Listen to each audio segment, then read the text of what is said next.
Hello, hello. Welcome, welcome everyone. Hey, what's up guys? To another MSI Insider live stream. And as you can see, I'm not alone. I'm here with the one, the only, Martijn Boonstra from AMD.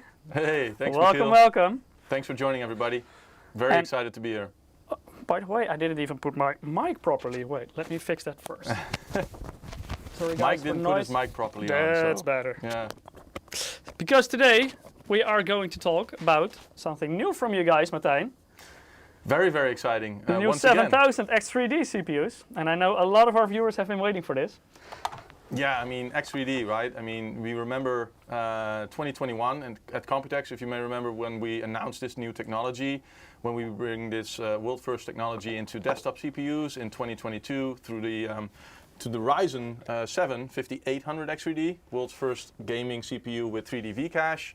And today we're very excited to talk more about the Ryzen 7000 series now with 3D V-cache as well. So new platform obviously with AM5, DDR5 support, PCIe Gen 5, but on top of that, now with 3D V-cache as well, significantly boosting gaming performance, making these the fastest gaming processors in the world. So today we're going to talk about the CPUs. We're going to talk about one of our latest motherboards. Actually brand new, the MAG X670E Tomahawk Wi-Fi motherboard, and you can see it right there. This one, right? Yes, yeah. that one. So we'll talk about that in detail, and after that, Ruud will also join to run some live benchmarks with the new 7950X3D. So that's the flagship model in the 7000X3D lineup. So very fast CPU, especially for gaming, very interesting. So we're going to run several benchmarks. Ruud also did a lot of testing beforehand, so we'll show you a lot of results. Ruud will also talk a little bit about what settings to use, how to optimize it. So we have a busy program today. And we also have a special giveaway. You can see it on the top right. Today you can win an MAG. Oh, that side. It's contra. An MAG X670E Tomahawk Wi-Fi motherboard. So that's the brand new X670E motherboard. So make sure to participate in the giveaway. Go to msi.com/2/insider, or if you're watching on YouTube or Twitch, you can also follow the direct link that our bot will put in the chat once every 5 minutes. Throughout the stream, we'll also give away some Steam wallet codes, and at the very end, we will draw the winner for the motherboard. So make sure to participate. Also, welcome to the TikTok viewers. As of last week, we started streaming on TikTok, and as of this week, we can actually also see the chat. So welcome everyone. Yes, welcome in the chat, and again, please ask any questions that you may have regarding the new motherboards that Michiel is talking about. About all the future CPUs that AMD will release. This is your chance. You can always try. I mean, you know. I doubt that Martijn will answer them, but I'm sure about the X3D 7000 series models, he's happy to answer many of your questions. That's what I'm here for. So fire away, I would say. Yes. Well, let's maybe introduce them a bit more extensive. Oh, sure. Yeah, so 7000 X3D, as I mentioned in the introduction real quick, Raphael or Ryzen 7000 series, now with 3D V-cache. Very excited, adding 64 megs of L3 cache on the existing 64 megs. As a total of 144 megabytes of cache, which will drive in certain game titles a significant performance increase, which I guess Ruud will also demonstrate later as well. But we also brought some materials to demonstrate that today as well. But before we go into those materials, reviews are out, go check them out. I mean, you all have your favorite reviewers, your favorite YouTubers, for example, tech YouTubers. Be sure to check out those reviews, those videos, and you know, be sure to check your favorite game titles as well, right? Because with 3D V-cache, you know, one title can benefit very, very big from the 3D V-cache, and other titles you may see small increases, for example. So be sure to check those out. They have really extensive reviews out there, so interesting reads for sure. Question in the chat from X3D. Devil Access is asking, X670 Tomahawk is ready to plug and play for the 7950 X3D, no need to BIOS update. Well, actually, with all the motherboards, you can already boot from the X3D CPUs, but we definitely always recommend to boot to update to the latest BIOS version, because you will get some new upgrades and optimization. But you can definitely boot with it. but definitely check out the website to see if there is already a new BIOS version available, because we've released a new BIOS version very recently, actually. So I'm not sure if all Tomahawk models already have them that will be in the store. Well, I think they do, Michiel. I've checked your website, and I've seen many of the BIOS versions already released since, I believe, Monday. They were already online. And the good thing is, and you touched on this as well a little bit, on making sure that you use the latest BIOS. That's obviously one of the things that you want to have, especially with technology latest and greatest like 3D V-Cache, to make sure that you fully benefit from that added cache and get all the FPS gains basically in your favorite games. But secondly, and that's also good to know, is that each and every B650, B650E, X670, X670E motherboard supports BIOS flashback. So even though you may not have a CPU today, you can simply update your BIOS using a USB pen drive and be sure that you can plug in the Ryzen 7000X3D CPU, and that way you can simply make sure that your system is ready without having to worry about BIOS updates and so on, because you can simply do that with a USB pen drive. Yes, let me see if I see some more questions. Tech Goggles asking in the TikTok chat, is that the 7900 XTX? Well, there is actually a box right there in front with the 7900 XTX. Radeon RX 7000 series together now with the Ryzen 7000 series. I mean, all aligned now, which is great. Obviously, easy to remember. That helps. But yeah, just two terrific gaming products if you look at combining the latest and greatest in graphics cards with the latest and greatest in processors. So absolutely monstrous performance, I would say, if you compare the two, combine the two for a gaming rig for sure. And there's also some different advantages to be had, obviously, when combining AMD Ryzen CPUs with AMD Radeon RX graphics cards through our AMD Advantage program or through optimizations in the BIOS. And so that's where you'll gain more FPS, basically. See, the Fall Gaming and YouTube chat is already trying to get some information from you. Will there be a Threadripper for this series? If so, when?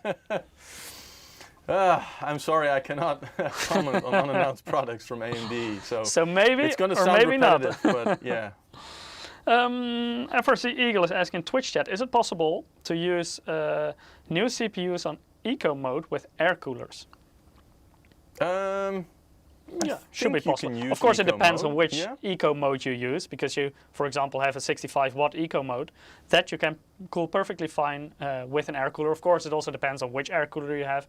You have some very small one and very big tower coolers. Of course, the big tower coolers cool a lot better, so you will get more performance out of it. But yes, definitely in eco mode, depending on the mode you use and depending on the air cooler you use, of course, you can definitely do that. And especially the higher end air coolers can also give you a really good performance. Yeah, and I'll touch on this a little bit later as well, what the differences are between this generation with 3D V-Cache and obviously the previous generation with 3D V-Cache when we introduced this, because things like the questions we do get a lot is like, what is different in terms of physical difference between the L3 cache die, basically, that's on the Ryzen 7 5800 X3D or a Ryzen 9 7950 X3D that we're launching this week. Basically, in physically, they're the same. But there are slight adjustments to make sure that they fit the Zen 4 architecture rather than a Zen 3 core, for example, or CCD. And with that, we've optimized slight firmware tweaks. We've done, obviously, making sure with hybrid bonding that it fits, as I mentioned, on the Zen 4 die. And then some new introductions as well, which I'll touch on later when we talk about what is possible with overclocking, is obviously the introduction of PBO support as well as curve optimizer. And so our goal is to also release a new version of Ryzen Master soon to support Ryzen 7000 with X3D as well. Before we go deeper into all the individual features of the X3D CPUs, let's maybe take a look at the platform a little bit and the Ryzen 7000 series in general, and of course the new AM5 platform that you guys released last year. Can you maybe talk a little bit about this, Martijn? Yeah, absolutely. So it's all about the fives, right? That's 5 nanometer, 5 everything. Plus. Yeah, I mean, it's AM5 ultimately, supporting PCIe Gen 5 and DDR5. So latest and greatest in technology when you need high memory frequencies or bandwidth. You want to be future-proof in terms of fast NVMe devices coming out with PCIe Gen 5 in the future, or graphics cards that potentially come out with PCIe Gen 5 in the future. So yeah, this platform is really the latest and greatest in terms of technology, enabled when you uniquely when you use a CPU, graphics card and an NVMe device in the future with PCIe Gen 5 simultaneously, only on AMD at full speed. And then obviously, like AM4, our goal is to have longevity for this platform. So many years to come with future generations of Ryzen CPU supports on AM5 as well. So a bit like we saw on AM4 as well, that you had several generations running in the same socket. So also that you can keep upgrading. Yeah, absolutely. Let me see, I see some questions as well. Reviews have been all over for the 7950 X3D, especially because of the X3D V-Cache. Will AMD work to improve the core directing for games and other applications? I think you guys are constantly working on optimizing this together with Microsoft as well, right? Yeah, and that's also one of the tricks, obviously, of ensuring optimal performance and stability is when you work closely with Microsoft on the OS side, but also on game developers, right? Making sure that you squeeze every bit of performance out of these CPUs, fully optimized for their specific game titles. We continuously drive to optimizations, including in our own AMD chipset driver, for example. So a few suggestions or recommendations I would give is always to make sure that one, obviously you have a BIOS that's compatible with the new CPU. Secondly, you have the latest AMD chipset driver, and a couple of other things like obviously when we have 3D V-Cache on one of the CCDs that's under the CPU, basically under the lid, you have obviously thread optimizations or allocations in that way. When it detects gaming, for example, and that's where we use Xbox Game Bar, for example, in Windows 11, make sure that that is updated to the latest version, make sure that Windows 11 is updated to the latest version or whatever OS you're using, and make sure that game mode is turned on when you use an R9 with 2 CCDs. I see a comment in YouTube chat. Wildcard1978 is saying, shame the 7950 X3D is shared instead of each CCD having it. I'm not sure if I agree, because while the X3D is the 3D V-Cache is specifically interesting for gaming in most situations because of the lower latency. And do you actually use 16 cores for gaming? I don't think there are many games now and also in the near future that can properly utilize 16 cores for a game, for example.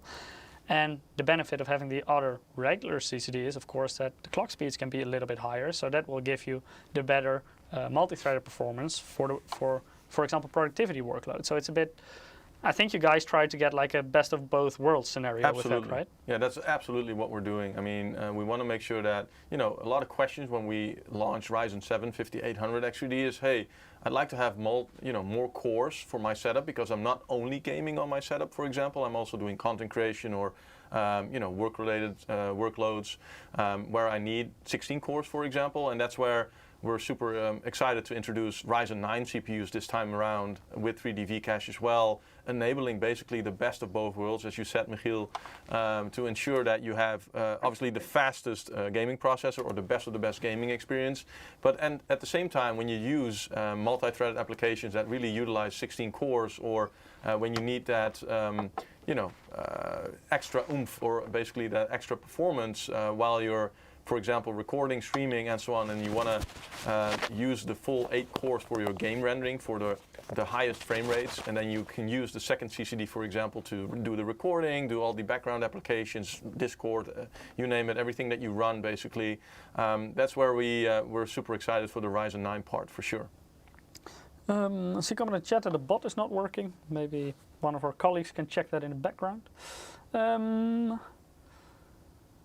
I see a question. Theodorus is asking, why didn't you put something similar to Intel's hardware director for allocating jobs to the proper CCD? Well, I think the thing is also that different CCDs in this situation, one is better at one thing and the other is better at the other thing. So it works a bit differently, I would say. It's not like one core is specifically faster, because it depends on what you're doing, which CCD will be faster for that specific use case. So that makes the architecture a bit different. So it's hard to get like a one-to-one comparison in that situation. Yeah. Let me see some more questions. Is the AMD CPU temperature optimized now? I think the temperature, like the max temperature you're allowing for the X3D models, is different than from the regular X models, right? Correct. So the TDP is lower. So let's start there. I mean, TDP is not the same as temperature. It's not the same as the actual power draw. So let's just get that out of the way.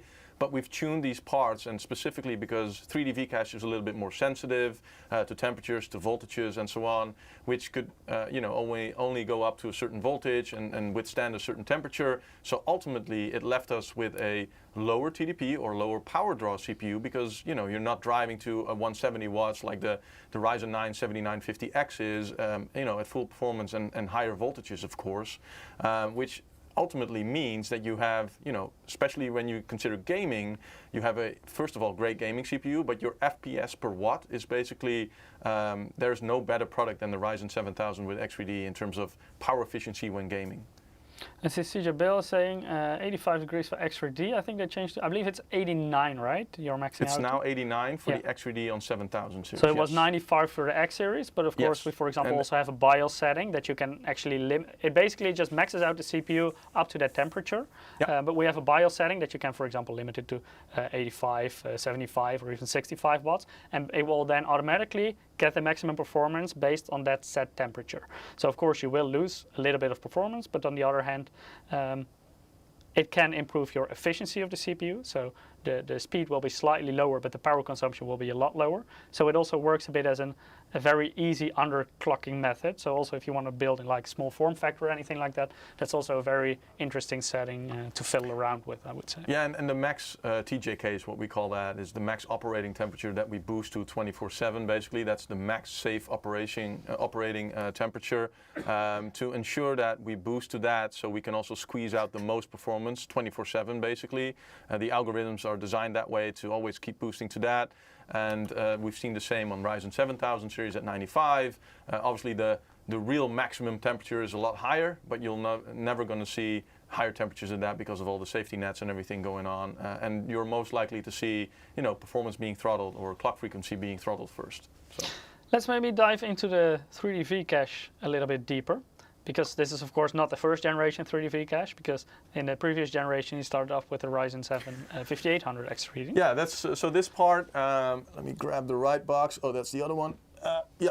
So we started in Computex 2021 to announce 3D V-Cache coming to Ryzen series CPUs, and we first implemented that in 2022. I believe it was April, top of my head, where we've announced, where we've launched the Ryzen 7 5800 X3D, world's first desktop CPU with 3D V-Cache. And so when we did that, we already saw its popularity rise at a certain point, right? When the price is right, when the right folks are looking for upgrades, for example, you'll have that perfect mix of when you want the best of the best CPU for gaming. There was no other CPU on the market basically, capable of generating so many frames, right? So the Ryzen 7 5800 X3D, highly popular CPU, and so we've brought that same technology today to the Ryzen 7000 series with 3D V-Cache, and so with that, we're basically, juicing in the same way as what we've done on the 5000 series by enabling more L3 cache for games to load their instructions rather than to the RAM, to the actual L3 cache on the chip, which is significantly faster, I believe up to 8 to 10 times faster than when having to load, game instructions or textures and so on through your system RAM, right? So that's where the huge benefit is coming from, the lower latency basically, which translates to, more frames per given time. So that's really what we're excited about. But in essence, it's the same technology that was used on the Ryzen 9 7950 X3D as the first 3D V-Cache CPU, the Ryzen 7 5800 X3D. So still 64 megabytes of cache stacked on top of the Zen 4 cores in this case. I see a question from Guardian. Do you think the 7800 X3D will put the 7950 X3D to shame and disappoint customers who bought the 7950 X3D? I think it's a different target group, because a Ryzen 9 7950 X3D will be way faster in productivity. Yep. But because of that X3D CCD, it will also give you good gaming performance, whereas the 7800 X3D is more like a dedicated gaming CPU. Because if you do more productivity, you, in some situations, would even choose like the regular X model above the X3D. So I think it's different target groups in the end, and there's stuff to choose from. And I think that's a good thing. Like in theory, also the 7800 X3D shouldn't be that much faster in gaming because it essentially works the same as a primary CCD for a 7950X. So it depends on what you want to do. Do you want to do just gaming? Sure, so probably the Ryzen 7 7800X3D will be the better pick for you, simply because it's more affordable. Do you also want to do productivity workloads? Then of course 16 cores will help you a lot compared to having only 8 cores. Yeah, we just have to wait and see. I mean, we're first of all super excited to be launching these Ryzen 9s first, the 16 core and the 12 core with 3D V-Cache, and again in April when we launch the Ryzen 7800X3D. We'll see. I mean, in terms of performance, I'm sure the reviews, we'll have a good time and fun testing that part as well. But yeah, I mean, just consider the fact that you're running, if you're, let's say, a content creator, right? If you're a streamer, for example, there are so many applications that you're running in the background besides your game. So that could really benefit from more cores running in the background as well, helping you out there. So yeah, there's definitely, a lot of feedback that we had when we launched Ryzen 7 5800X3D is people saying, hey, but I also want to do productivity, and that's where I'm torn between the 5950X or the 5800X3D. And now, so we're super excited to be bringing out those Ryzen 9 parts with 3D V-Cache first, and then later launch the Ryzen 7 7800X3D as well. Let's maybe dive a little bit deeper into that 7950X3D. Yeah. What can you tell about this new chip? So yeah, you've seen the box. I got it here. You got it on the slide as well. I see up to 16 cores, 32 threads, 5.7 gigahertz boost. Obviously with 3D V-Cache, so up to a whopping 144 megs of it. Yeah, and 120 watts TDP as we touched on as well. Cool new box design. So if you have the Ryzen 9 7950X3D here. And this is the Ryzen 9 7950X, so the non-X3D one. Also a cool box, but it's easy to distinguish the X3D part from the non-X3D part. And in that sense, stands out, right? I mean, that's what we wanted as well. But yeah, I mean, in terms of performance, most of it is where you see most benefits from a 3D V-Cache CPU will be in gaming, as we touched on. And I think we've got a couple of gaming benchmarks lined up as well in this slide, but also from Ruud later demonstrating this. But yeah, I mean, as I mentioned, first time launching Ryzen 9 parts, up to 16 cores of Zen 4 with 3D V-Cache. And, same Zen 4 IPC, basically, as a non-X3D CPU. So the IPC uplift remains identical from moving from Zen 3 to Zen 4 or from previous generations, basically from Ryzen or any competing CPU. And that's what we're super excited about. And as you touched on earlier as well, Michiel, best of both worlds available today. A great 8-core solution coming soon as well. I'm quickly heading back to a somewhat older question, but I think it's a very interesting one. Eduardo's Vilkas is asking in YouTube chat, does it have the same cooler recommendation for the X and X3D CPUs? And that, of course, ties in a bit with the TDP story here. Yeah. So thermal recommendation wise, with the TDP, that's the number obviously used to make thermal recommendations. You'll find typically when gaming for these parts to be highly efficient, and ultimately their temperature will be super low in terms of most cooling solutions that you use nowadays, depending on the region. Sometimes you have really high humidity or temperature in your region, or your room is really hot, then obviously it could have some impact. But in general, we are seeing very low temperatures on Ryzen 7000 with 3D V-Cache, and because of that lower TDP as well, compared to the Ryzen 9 7950X. So basically we have a recommended cooler page on AMD.com. I advise you to all check that out if you're having doubts with your coolers. There's plenty of coolers listed there that are compatible for Ryzen 7000 series as well as 5000 series if you're still on AM4. But yeah, these shouldn't have any problem. If you have an AIO with 240mm or a really high-end air cooler, then you should have no issue keeping this Ryzen 9 7950X3D or the Ryzen 9 7900X3D cool. Yeah, so essentially these are even a little bit more efficient than what we see from the regular X models. So probably you can also do with a somewhat more modest cooler. Of course, depends on the type of workload you're going to do, but in most situations, also because the TDP is slightly lower and the power consumption will be a little bit lower, you could do with a slightly smaller cooler. Then let's take a look. Slightly less fan speed, right? Yeah, your current cooler. make it more silent. That's also rewarding when you have less noise from your system. So. Let's take a little bit of a look at the performance and then a comparison between the regular X models that we already know in the 7000 series and the new X3D models. Yep. Because it depends per, like this is specifically gaming performance, and it depends per game if you get an uplift or a slight decrease, but in general you see a lot more uplift in gaming workloads, right? Yeah, it depends on which titles really benefit from more L3 cache and latency improvements, right? As you can see on the left, up to 40+% depending on the game title. And then some games, obviously, you see less of a jump over the non-3D cache CPU. So this is basically the 7950X compared to the 7950X3D. So Ryzen 9 16 core versus Ryzen 9 16 core? Both 16 cores, and as you can see, we have, a geo mean, I believe was 20% is what we said to be the difference between the parts. So yeah, that's absolutely fantastic if you look at a gaming CPU, world's fastest gaming CPU, and again, still have some cores at your disposal for other tasks as well. So. And here you also see like quite a big division, like some games specifically benefit from higher clock speeds, like CSGO, so there you actually see that the regular X model is slightly faster, even though the differences are not very big. Yeah. But on the complete other end of the spectrum, like Watch Dogs Legion, you see that it's very latency sensitive, and there you see a big jump with the X3D and remember, models. These numbers are being pulled with lower TDP, right, and lower power draw actually than the 7950X as well. So I mean, it's always a win. Yeah, for sure.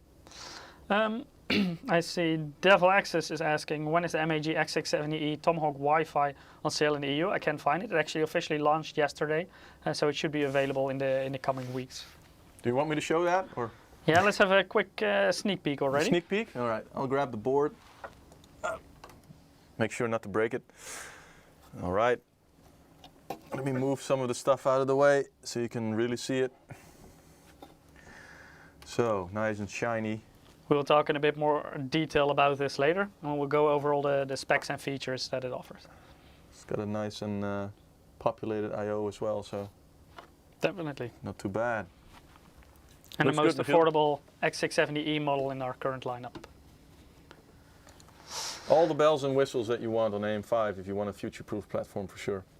Another thing you want to touch on is if people are getting these X3D CPUs, there are a few optimizations that they should make, right, in order for this to yeah, absolutely. fully utilize X3D. Yeah, I think I put a slide in here as well. Maybe you can skip through that real quick. We actually have a blog article now live on AMD.com as well. So if you're interested in X3D, I'd advise you to go check that out. But it's really not that difficult, to be honest. A couple of things. As we said before, latest BIOS, make sure that you use the latest chipset driver, make sure that you have the latest version of Xbox Game Bar installed, make sure that game mode is enabled. I mean, that's really basic steps to set up your system. I would advise that same thing, except the Xbox Game Bar and game mode part for non-X3D CPUs anyway, like the latest BIOS, latest chipset driver anyway. So yeah, make sure that you've got that updated, latest version of the OS as well, and you're basically good to go. Yeah, so if you want to read more in this blog post, just amd.com, then you have like the settings menu, you go to blogs, and then gaming, and there you will find this blog with all the steps that you should take. Yeah, we could post it in the chat as well if you have the link somewhere, Michiel. Ooh, I don't have it right here, but I can share it later. I can share it. Another cool thing with these chips is that you can also use some features that were not yet available with the 5800X3D. Yeah, I touched on this a little bit when we talked about overclocking. Obviously, a lot of questions we do get is like, unlike the Ryzen 7000X series CPUs and the 65 watt models that we now have out there today, what about overclocking? Because you usually have all Ryzen CPUs unlocked for overclocking. True, for X3D, it's like with an asterisk, I would say. There is no manual overclocking involved or allowed because that would, because of the sensitivity of the 3D cache, as we touched on earlier, hence the lower TDP for these CPUs. But we have some cool, nice features that support, the Ryzen 7000 with X3D compared to the previous generation, 5800 X3D, which is PBO supported now as well as curve optimizer. So you can, do undervolting, for example, if you want to do that. For example, for that mini ITX system that you talked about, Michiel, curve optimizer could be very, very interesting there as well. Yeah, and also if you, for example, even if you use a bigger system, it can make your system even a bit more efficient and also more silent, for example, without actually losing any speed there.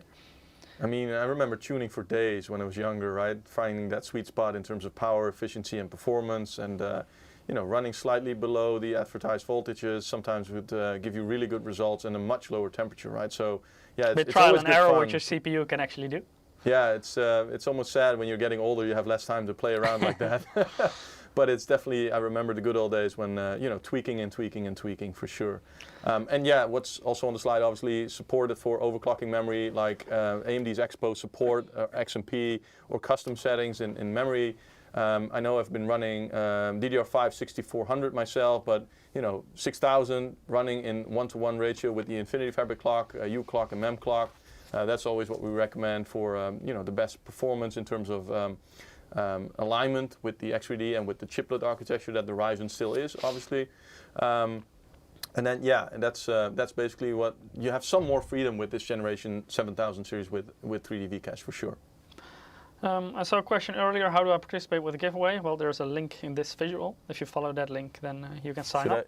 I can do this now. Yeah, I need to reach far in this camera shot. Yeah. Thomas is asking in the YouTube chat, does the iGPU has the same performance as on the regular X part? They're exactly identical. So all the Ryzen 7000 series desktop CPUs feature the same built-in integrated graphics. So yes. So no changes there. No. 6 nanometer I/O die, part of the I/O die in this generation. So yeah. Then let's have a look at the performance per watt a little bit. So this is all about efficiency, and then comparing the X to the X3D. And there you see quite a bit of difference, right? Yeah, I mean, up to 13% more power efficient in terms of you know, the workload, and this is obviously due to the fact that 120 watts TDP is what we touched on. So yeah, with 3D V-Cache, especially in gaming workloads, you'll find that you know, highly efficient. Obviously, the highest FPS that you can find from a CPU, you'll find that in the Ryzen 7000 with X3D, and then what you'll also find is that, you know, your power, because of that lower max TJKs, for example, lower power draw, you'll see less power actually being drawn. So that means less heat as well. Let me see. The Fall Game is asking, do you have a chart for how jealous my friends will be with either a 7950 X3D or a 78? That's a good idea. Jealousy meter. Ramfix is asking, will the price of the MAG X670E Tomahawk Wi-Fi will be more affordable? Depends on what you compare it with. If you compare it with a Godlike, then definitely yes. Of course, it's a lower end model, but comparing like to our other X670E models, this will be the most affordable one. But if you compare this, for example, to B650 or our X670 non-E, the Pro model, then it will be slightly more expensive. So it all depends on what you compare it with. But later on, we will talk about the motherboard in detail as well as the pricing. Now, when you talk about pricing in general for motherboards on AM5, maybe we can skip to that slide real quick, Michiel, because we actually see some great bundles and promotions in the regions right now.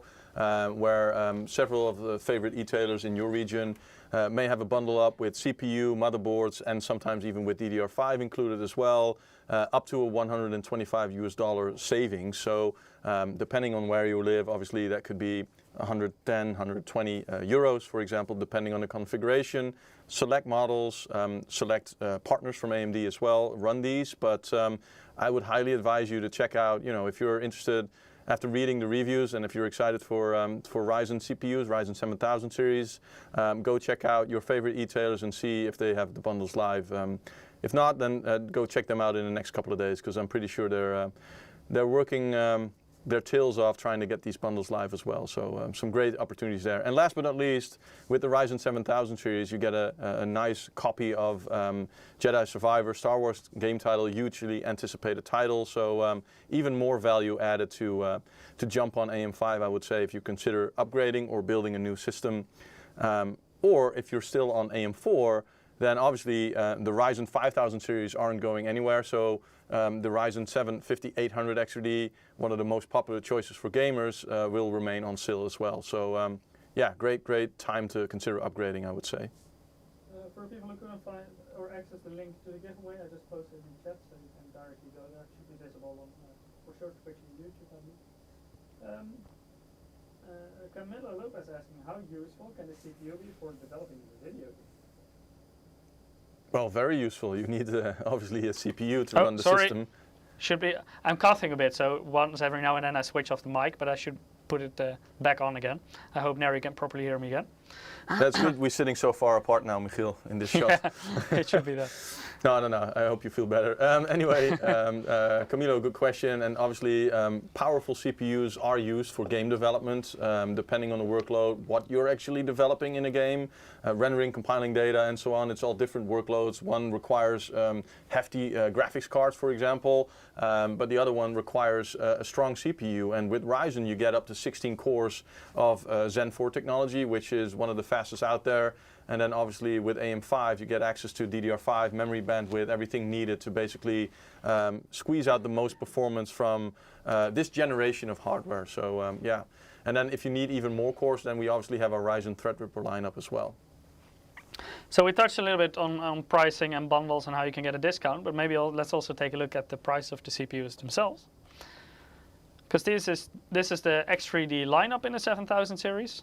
So the model that we're looking at today is 7950X3D. Yeah, that's the 7950X3D, and then we have the Ryzen 9 7900X3D, so a 12-core CPU, basically the same version as the Ryzen 9 7900X. Excuse me. And then with 3D V-cache on top, so the same 64 megabytes of cache, dual CCD configuration. Those are available today. And then in April, the Ryzen 7 7800X3D is coming to market as well. The ultimate gaming processor. So whether it's a Ryzen 7, Ryzen 9s you're looking for, or in case you're still looking to upgrade and don't know what to buy yet, or you're waiting for additional funding, the new AM5 platform, together with those bundle promotions that are going on in various regions, it may be a nice time to consider upgrading and, for example, use the Ryzen 7000 non-X series CPUs, 65 watt models, really good value with a cooler included, that allows you to upgrade later to a Ryzen 7000 with X3D, for example. So, and benefit from that long platform longevity that we set out to do with AM5 as well, and potentially upgrade in later generation Ryzen as well. I see a question in chat, is it ATX or mini ATX? Well, there's mini ITX and micro ATX, but this board right here is a full ATX one. Yeah. Schnips is asking on Twitch chat, is the 7900 X3D 6 cores and 6 cores per CCD, or is it 8 and 4? Good question. It's 6 and 6, I believe. Yeah, so 2 dies that basically offer the same number of cores, but of course one with a 3D V-cache, the other without. Yes. Okay. I think we've had a good introduction on the X3D. If you still have any questions about the X3D CPUs, definitely drop them in chat. We will still answer some questions in between. For sure. And maybe let's draw a first winner for the Gleam giveaway. Please note this is not the motherboard yet, but we will, throughout the stream I will also give away some Steam wallet codes. So if you haven't participated yet, go to msi.com/insider or just follow the direct link that our bot should put in the chat once every 5 minutes. But because it isn't, I will, or at least not on Twitch, I believe.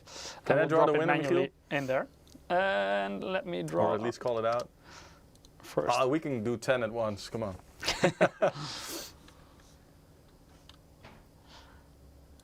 The honor is all yours. Yes. Well, that's an easy nickname. So congratulations to Spark. Congrats, you won a Steam wallet code, so please keep an eye out to your mailbox, then we'll email it to you in the coming days with some instructions on how to redeem it. So if you haven't participated yet, make sure to do so, because we'll give away some more Steam wallet codes, and at the very end, also our MAG X670E Tomahawk Wi-Fi motherboard. I'll stick around, try and win that one, for sure. Congratulations, Spark. Congrats, congrats. Now let's take a look at our new motherboard, the MAG X670E Tomahawk Wi-Fi. That is, of course, also the prize of today's giveaway. There it is. There it is. This is the main prize of today's giveaway. Sorry, guys, I was too late switching off my mic, so I was coughing in your ears. It's fine. They can't get contaminated from watching the stream, Michiel. So. Yeah, here it is. So full ATX motherboard, and it's X670E. So let's take a look at our full lineup now, also with the other models. So the ones in gray you're maybe already familiar with, because they're already on the market. So we have quite a lot of AM5 boards at the moment, both in B650, the more mid-range chipset, and the more high-end X670 and X670E. And this one in the MAG segment will be the most affordable model, offering the X670E chipset from AMD. So maybe let's go into a little bit of a recap of the different chipsets that AMD offers. So you have the regular B650 and the regular X670. And for B650, PCI Express Gen 5 is optional. On X670, you will always get PCI Express Gen 5 on the M.2. But with the E versions of these chipsets, so like for example the X670E that you will find on this new motherboard, you get PCI Express Gen 5 both on the graphics card slot, so the primary X16 slot, and the M.2 slot. So it's actually very future-proof if you want to update later to, at the moment there are none yet, graphics cards on PCI Express Gen 5, but I'm sure they will be there in the future. Then you're already set with this motherboard, and the same goes for PCI Express Gen 5 SSDs. Then let's take a look at the specifications of this board. So it offers extended heatsink cooling. Maybe let's take a look at this. So here. So it stretches all the way over the I/O. So actually the ports are located underneath. And that is of course to give you a bigger surface area, which will help with the cooling of the VRM. Underneath you will find a 14+2 phase VRM design with 80 amp smart power stages. And that of course will also be plenty even to run high-end Ryzen 9 parts. As I already said, it's X670E, so it offers PCI Express Gen 5 on the primary PCI Express slot, so that's the one with steel armor, the metal one right there. And it offers PCI Express Gen 5 on the primary M.2 slot. It also offers a double-sided M.2 shield frozzer on the primary M.2 slot. So I think, Martijn, you have a screwdriver somewhere there. Oh yes. So let's maybe take a look at what it means. Unscrew stuff, you know that. Renfix asking, will MSI release an X670E micro ATX? No plans at the moment, but never say never. I have to say hi to Eric, by the way. He said hello in chat. Hello, Eric. Hello, hello. Do you want me to show, let's say, the heatsink first? With the screws? Maybe turn it around, and you see a thermal pad. Yep. That's of course, that will cool the top of the SSD. But the thing with double-sided M.2 shield frozzer you want to peel this off? I'm going to do it anyway. Yeah, sure, you can peel it off. There you go. Never leave this on, by the way. Yeah, when you install an SSD, definitely peel this off. Yeah. And on the motherboard itself, it actually has a small heatsink on top of the PCB as well. So there is a metal plate underneath, and it also has a thermal pad. So that way, your SSD is cooled from both sides. So nowadays, when SSDs get bigger in capacity, you often see that the larger M.2 SSDs, they have chips on both sides. And this way, the SSD also gets cooled on both sides. So that's how it should look when you install the SSD. And this is specifically on the primary slot. So the other ones, they offer M.2 shield frozzer, but only have it on top. These, yeah. Yeah, but the top slot offers it on both sides. So and this that is like of course a hamburger SSD. Yeah, a little bit.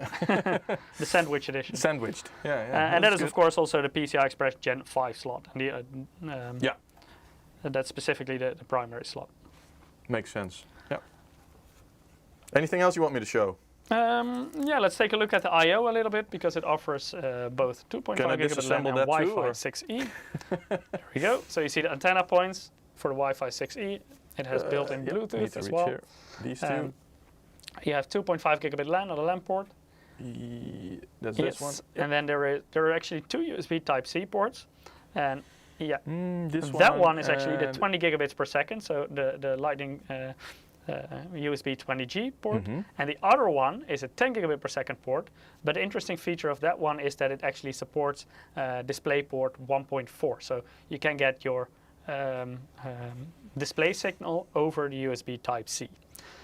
So in total, because it also offers both HDMI and DisplayPort, it will give you a total of 3 display outputs, 2 in regular ports and 1 through the left USB Type-C.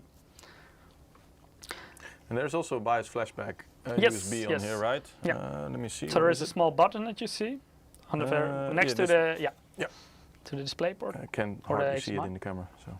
Yeah, and that way you only have to install your power supply and the USB drive with the right file on there, and then you can flash your BIOS without having to install a CPU or RAM or a graphics card.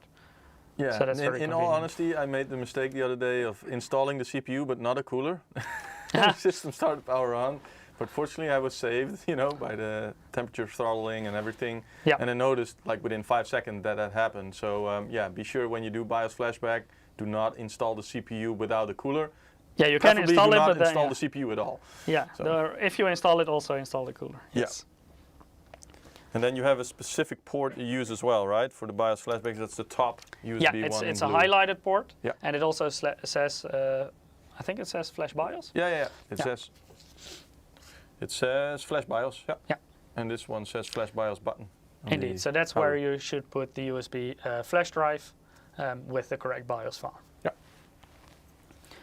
So that is our new MAG X670E Tomahawk Wi-Fi motherboard. Well, you can put the M.2 slot back together. Then let's take a little bit of a deeper dive into the specifications, as well as the pricing. I saw a lot of people were curious about that, so maybe let's talk about that first. So the US dollar pricing, and that's excluding VAT, is $339 US, and then the euro pricing, including 20% VAT, but of course the actual VAT will differ per region, is 389 euros. So these are recommended prices. Of course, it can be slightly different for specific resellers. They can define their own prices, or it may be slightly different in your region. But this is just a bit of an indication of what kind of price you can expect. So it is a little bit more expensive than, for example, the X670 Pro model that we have.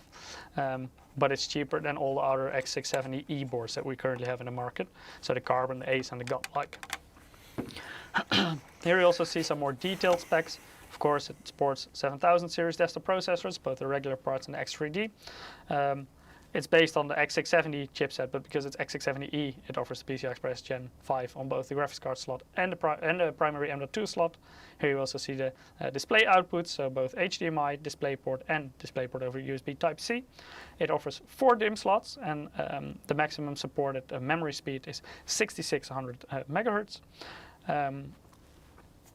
Then, of course, a whole bunch of USB ports, including 2 Type-Cs on the rear. It also offers front USB Type-C. Let's maybe take a look at the header. I just want to show the proof that I assembled it back together. Very nice, very nice. And can you point to the USB Type-C front header? Yes. Let me see. I haven't. Oh, this one. Yep. Yes. So if you have one of those newer computer cases that supports front USB Type-C, that is where you should be try and connected hold to. it closer. Yeah. That's the angle you want, right? Yeah. Cool. And of course, here you also see the network connectivity, 2.5 gigabit LAN, Wi-Fi 6E, and Bluetooth 5.2. And the audio codec, I actually saw a question about that earlier in the chat, is the Realtek ALC 1200. And when we look at the audio ports on the rear I/O, Martijn, can you twist to that one? I was admiring the system fans and everything, the headers that Nice. you have on here. There you see 5 analog audio jacks as well as an SP-DIF output. So that way you can connect it through Toslink as well, the optical out. So that is our new MAG X670E Tomahawk Wi-Fi motherboard. Feels really heavy, Michiel. Very good. Yeah, there's a lot of cooling on there. Yeah, absolutely. Skeets is asking, can we see the back of the motherboard, please? Yes, of course you can. So this is what it looks like. And as you can see, actually behind the memory slots, it uses the SMT soldering process. Yes, right there. So you don't see the very sharp pins soldered through the motherboard. And you actually see the same for the PCI Express Gen 5 slot. It also doesn't have the pins on the back because of that SMT soldering process. Because the other PCI Express slots are Gen 4 slots, you will see the pins there because they don't use the SMT. Can you explain maybe a little bit more about what the advantages are for doing this? Yeah, it's mostly the signal quality that is the big difference. And the signal quality is very important for both DDR5 and PCI Express Gen 5. Because of the very high frequencies, you need a very clear signal quality in order to get a stable connection, in this case, to the memory modules or the graphics card or another add-in card that you put in the PCI Express slot. So that's why typically AM5 motherboards always, have more PCB layers in most cases. They have these optimizations to ensure high bandwidth, high frequency support. Indeed, it's also a server-grade PCB, for example. It's an 8-layer PCB actually on this motherboard. Yep. It also offers 2 ounce thickened copper. That will also help to cool, for example, the VRM area. So it doesn't only dissipate the heat through the heat sinks, but also through the PCB of the motherboard because of the copper in there. Another thing that's interesting to mention maybe are the, when we look at the VRM area and the cooling, it has thermal pads on both the power stages and the chokes. Let me see if I can Maybe you can see on it. camera. So in between the heatsink and the chokes, you will also see thermal pads. It's not specifically because the chokes produce a lot of heat, but by having more surface area in contact with the heatsink, you will get better thermal dissipation also from the power stages. Because of course the chokes, because they're so close to the power stages, they will absorb some of the heat, and that way it dissipates it both directly from the power stage, but also through the chokes. So basically from previous generations, socket AM5, you mentioned already server grade PCB, the SMT, the MSI flash button, BIOS, those kind of things are all standard, right, for any exactly. MSI motherboard this generation. So we obviously get sometimes questions about price differences between AM4 boards, AM5 boards, or other competitive boards. There's obviously more, let's say, features involved this generation. Even the entry-level boards now have MSI flash BIOS button, for example, to ensure perfect CPU compatibility, but also that server-grade PCB to ensure DDR5 high bandwidth, PCIe Gen 5 high bandwidth and frequencies, and so on. So all those things are obviously a little bit different than, let's say, a previous generation AM4, which was still on PCIe Gen 4 and DDR4, right? Yeah, and that makes quite a big difference also in the price of the motherboard, because you will need higher quality PCB, you will need higher quality components, SMT soldering process. Of course, it's all a bit more expensive. So you do see a little bit of a difference there. Of course, AM4 is still available, so if you don't care about those new features, you can of course always go with AM4, but you will see a little bit of a price difference there. Yeah, but it's good to know that you get more features basically from, if you compare a generation over the generation Tomahawk board, for example, on AM4 and AM5, you actually get more features, right? For that, that price difference as well. Yeah, it's a bit whether or not you want the future proofing, because of course this is also meant to last you for a long time, and also with future CPU upgrades. So as Martijn, you already mentioned, you already promised to run this platform all the way up to at least 2025, I believe. 2025 plus, so whatever the plus is. So it could be 2030. yeah, could be. So yeah, this is definitely a board that will be interesting for the future as well, especially with that both the PCI Express Gen 5 on the graphics card slot and the M.2 slot. Yuri is asking on the YouTube chat, what is the maximum DDR5 speed this board could run at? Of course, this depends on the modules you're using and how many modules you're using, but the theoretical maximum is 6600 megahertz for this board. That is verified at least. That doesn't mean you cannot go higher with extreme overclocking, but this is the verified speed that it can do. To be fair, in most use cases, 6000 will be ideal because of that one-to-one ratio to Infinity Fabric. But again, if you need higher frequency and it gives you better results in whatever workload you're running, then obviously you have some more headroom left, right? If you have any last questions for Martijn, please drop them in the chat now, because soon Ruud will join us for some live demonstrations using the very new Ryzen 9 7950 X3D CPU. Such a bad job to have. Yeah, horrible, playing around with cool new hardware. Yeah. NRT says in the Twitch chat, I saw a big jump in board quality from the 300 to the 500 series boards. Yeah, also has to do, of course, 300 series boards were still made for PCI Express Gen 3 even, and 500 series boards were made for PCI Express Gen 4, so there you already saw a bit of an uplift, but also the VRM quality was quite a bit better. The 300 series board were initially meant for up to 8 cores, whereas with the later generations AMD Ryzen processors, we saw all the way up to 16 cores. So also I believe your B650 models are also rated all for Ryzen 9 usage, right? Yeah. So even the, let's say, more affordable B650 models support the full Ryzen range, which obviously means more beefier VRM design, as we mentioned, PCB layers and so on. So you get a lot more for your money, basically, this generation. Skeet's asking why no reviews for the 7900X3D. I'm sure you will find them soon as well. But I believe AMD sent out the flagship models to the reviewers. Yes. Of course, that makes sense because you can see the maximum that the X3D CPU 7000 series can do. But I'm sure you will also see the 7900X3D reviews popping up anytime soon. Yeah, and stick around for 7800X3D in April, I'd say, for sure. Yeah. So if you're specifically in the market for a gaming CPU, then that's definitely one to look forward to, I think. Okay, oh, one more question. Friggy Name is asking, how can I join the team, Martijn?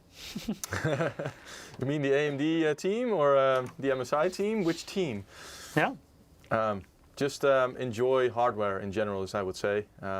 That's how we all got into this, right? As a hobby. For most of us, it's like a hobby that, yeah. And there's always nice job applications out there with MSI, with AMD, so be sure to check out our websites for sure. But it all starts with passion, right? And don't be afraid to explore new things that you're doing when you know, building new rigs or making new configurations and so on. We've all learned, we've all made mistakes, but ultimately it's the passion that always keeps us bringing us back together. So yeah, after many years, Michiel, we still feel the same way. Unfortunately, we don't have that many hours in the day anymore, it feels sometimes, but yeah, there's always too few. Yeah, absolutely. Okay, Martijn, thank you so much for all the great information, all your answers to the questions. I think you gave a very nice introduction of the 7000X3D CPUs. I'm going to do another giveaway. In the meanwhile, you can switch with Ruud, and then we'll see what this CPU can do in real life. Thanks everybody for joining as well, and thank you Michiel and Ruud for having us today. And again, you know, great to have you. And yeah, we look forward to seeing many of the cool builds that you guys can make with Ryzen CPUs for sure. So thanks, and I'll see you next time. Bye. Bye, Martijn. So in the meanwhile, I will pick another winner for the giveaway. So if you haven't participated yet, go to msi.com/2/insider. Or if you're not able to join the giveaway there, I will also post it in the chat that at least should be visible on Twitch and YouTube. So make sure to participate. First I will draw another winner for a Steam wallet code, and at the very end of the stream we will draw the big winner, of course, for the MAG X670E Tomahawk Wi-Fi motherboard. So the latest motherboard in our AM5 lineup. But let's start off with drawing our winner for the Steam wallet code. Sorry, I'm just coughing every now and then.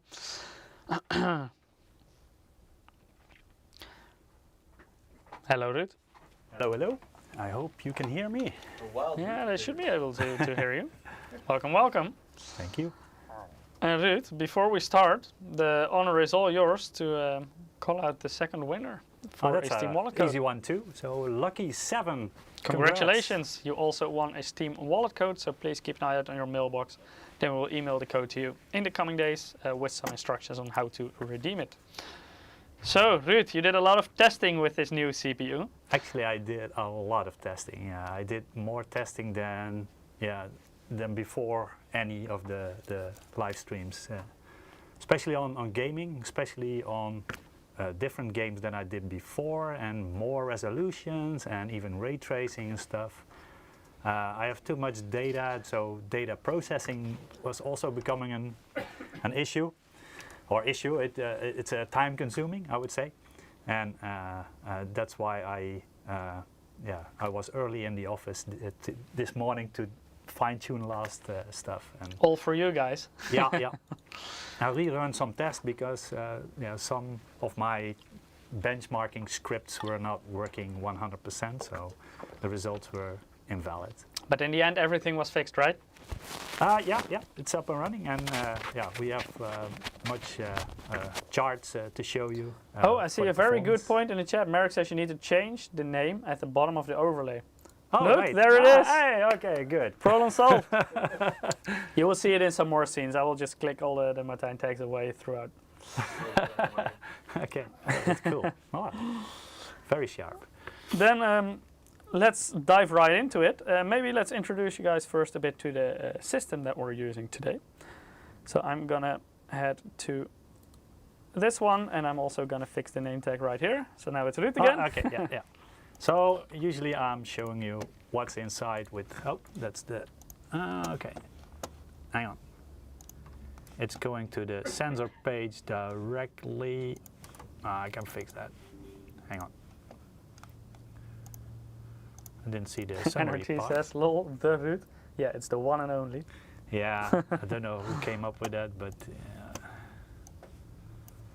it's hard to live up to such a title, I guess.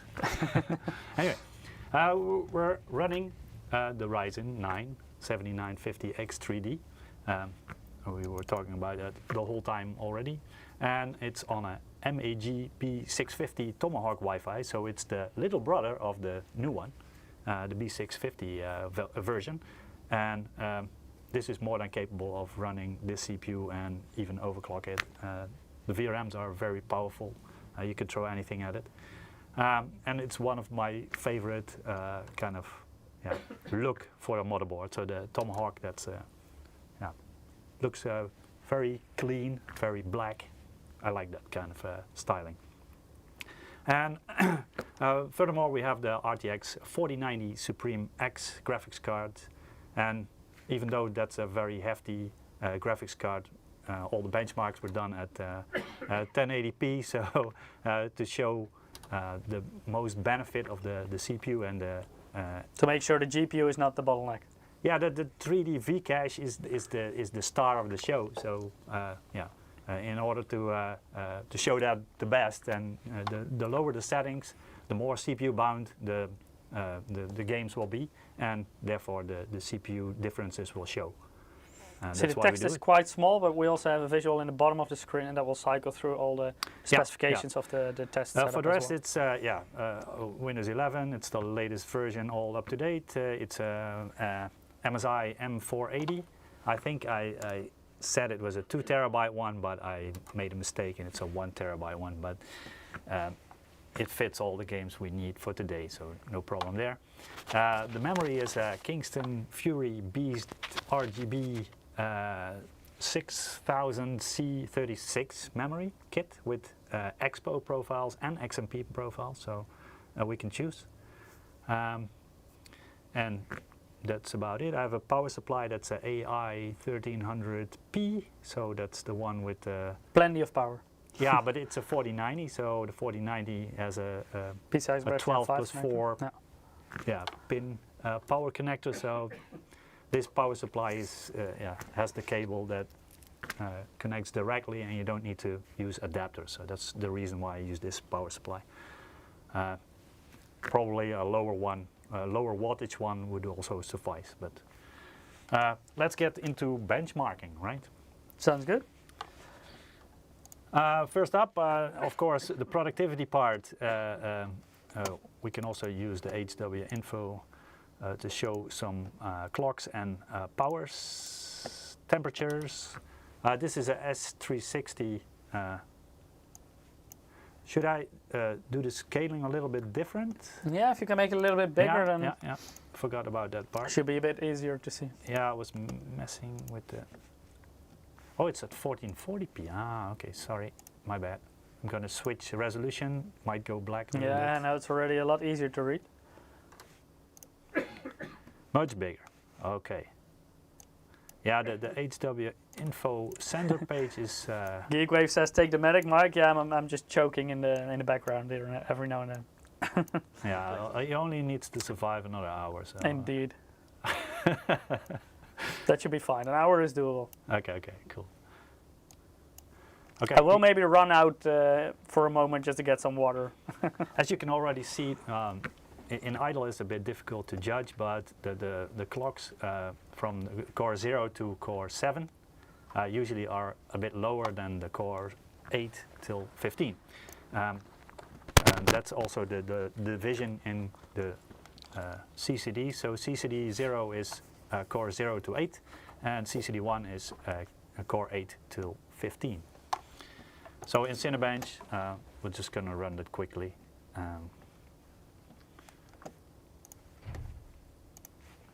Syed says, I thought he was blushing. I'm always blushing. I always get very shy on stream. Actually, the cores on the 8 till 15 are lower. So actually, it's reversed in in HW info? Not sure. So the package power is up to 152. Martijn was talking about 120 watts, but that's the TDP power rating, so that's how you can base the cooling on. For the power limits, it's limited to 162 watts, so basically it's the TDP times 1.35, and then you will get the power limit for the CPU. And it's up to 35,000 points in Cinebench, so that's not bad at all. Not reaching 95 like the X version, but the X3D, since it has lower power, it also reaches a lower temperature running Cinebench. So 150 watts, give or take, that's the most power it can draw, or 162. I think a 240 water cooler would also be enough to do that. Okay. Even more so in gaming workloads. Yeah, in gaming workloads you don't need that much power for the CPU part, but you will definitely need more cooling for the whole case, so that the heat generated normally by the graphics card, depending on what kind of graphics card you're using, and needs to get the heat out from the graphics card. Okay, so what we want to show is of course gaming, because gaming is where the 3D Vcache will show. What do you need? Martijn already said it. I will show you in Device Manager as well that we have installed the driver. The driver will show up. Well, first you need a BIOS, of course, that supports the CPU and supports the 3D Vcache. If you have an old BIOS that was launched before this CPU was known, then this part will not show up. So this device will not show up in Device Manager, and you can install the AMD driver, but this part will not show up. So first you need to update the BIOS to what has a GISA 1.0.0.5C. That's the optimized version, or later. And once you've done that, so the BIOS is there, it will show up as an unknown device. Then you install the chipset driver, and then this device will be listed. So 3D Vcache Performance Optimizer, that's the part. And there's also one called AMD PPM Provisioning File. That's another thing that's part of the chipset driver, so don't need to worry about it. Just install it, and then you're done.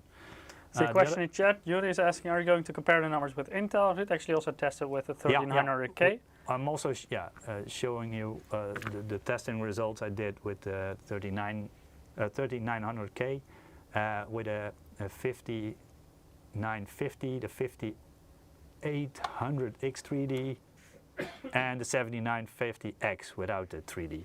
Yeah, so that's basically. So a lot of stuff to compare. Yeah, I wanted to do even more, but this was, I needed, before I was always testing with the RTX 3090 Ti, and for this test I've switched to the 4090, so all the data I've gathered before I can just throw away. So a lot of retesting. Yeah, I needed to retest everything. Also the memory has changed, I've moved to the 6000 memory, so everything needed to be retested anyway. So we did. That's why I needed a lot of time for that. I was talking about another thing, and it was we talked about game mode and game bar. Of course, the Xbox game bar normally is enabled by default, but it's wise to check by pressing Windows and G key. You will see the Xbox game bar. If you happen to have an Xbox controller, you can also press the Xbox logo on that one. Exactly. Yeah, then this will also show up. There was in some reviews they say, okay, you need to check the KGL version stuff, but if you just go to the Windows Store and then update everything, then it will also update the Xbox game bar. I don't really like the store, but anyway, apparently there was some other stuff needed to update. Hunter T says it also works off the MSI controller logo button. Yes, it does, because it actually uses X input. So our controllers use the same interface, controller interface basically as the the Microsoft Xbox controllers. The other stuff you need to enable is the game mode. So if you have game mode disabled, you need to turn it on to make it work. There was another thing that I've also tested shortly. Nowadays with the Windows 11, we don't go to power mode frequently, so this is different than before. It was in Windows 7 and Windows 10. But you can still go to control panel and switch to, some people still do, to high performance mode. If you do high performance mode, it will switch off the parking of the CCD that doesn't have the 3D V cache.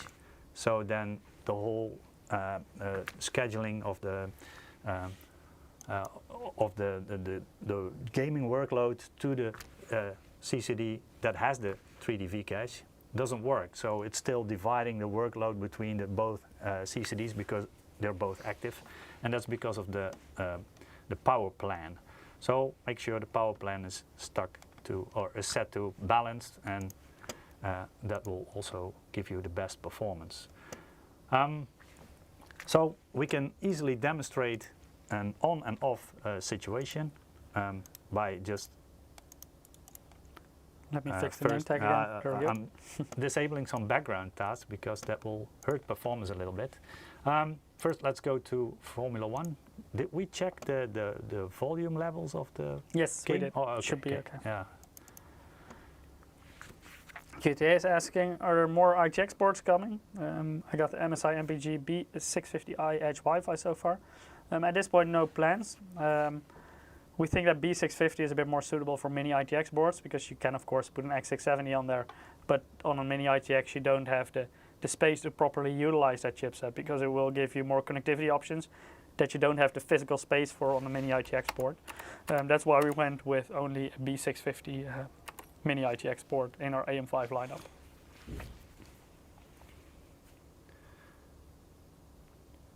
So of course we're using a game that shows the difference, because there's also games that respond very well to clock speeds like CSGO, and there's also games that just respond to gaming to graphics performance and don't really care about CPU performance at all.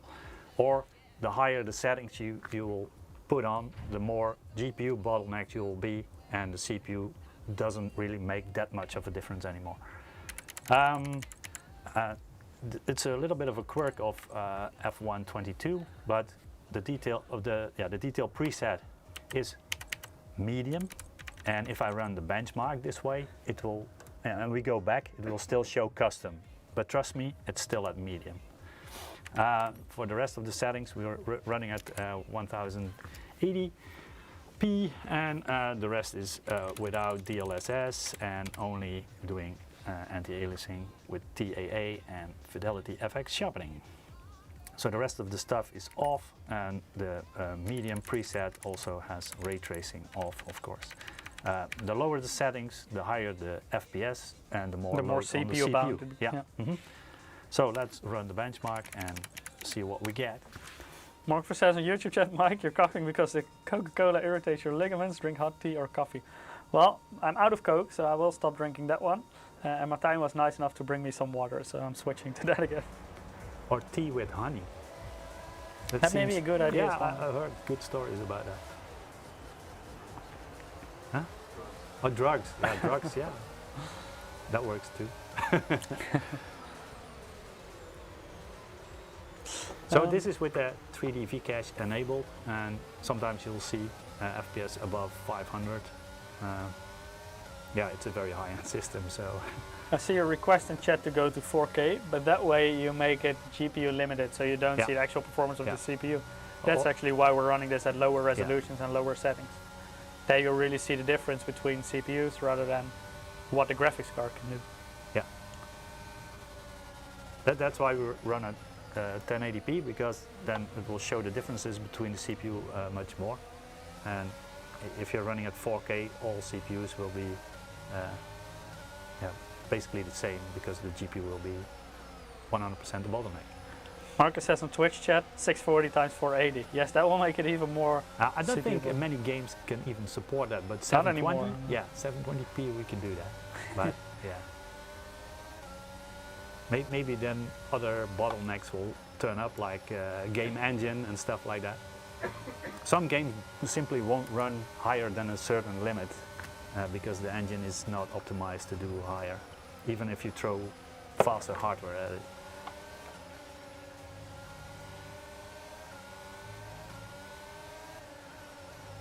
So we're slipstreaming Hamilton at the moment.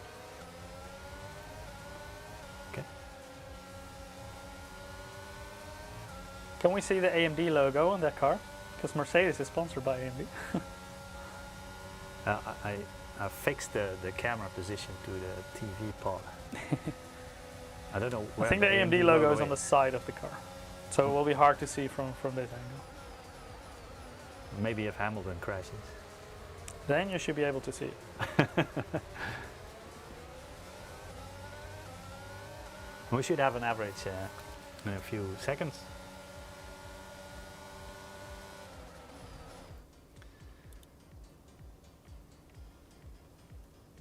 The Gaming Stuff TV is asking, which F1 team are you guys rooting for this season?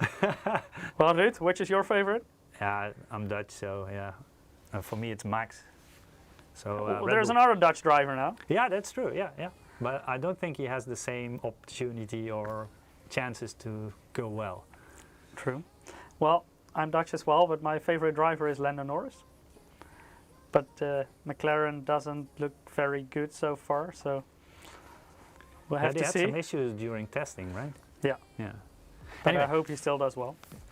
The benchmark result is 486 frames per second. Yeah, in average, and the minimum was 362. Make a screenshot because I cannot remember stuff. Anyway, let's move back to Windows to show you what happens if you disable game mode. So game mode will disable the function that parks the CCD that doesn't have the 3D V-cache. So then the load will be distributed over 16 cores instead of just the 8. And that will have an impact on the performance, and let's see how much that will do. Okay. Now it's still saying medium. Oh, that's odd. Normally it's back at custom. Anyway. So 486, right? Keep that in mind. 486, I'll try.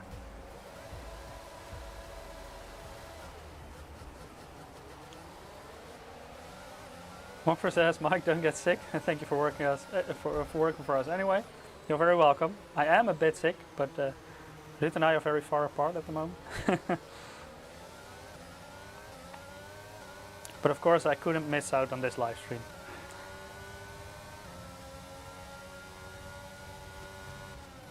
QTA says, so far with the 7950 X3D, it's BIOS update plus balance mode plus game mode.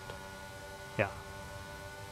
And that game bar thing needs to be updated, so check the Microsoft Store.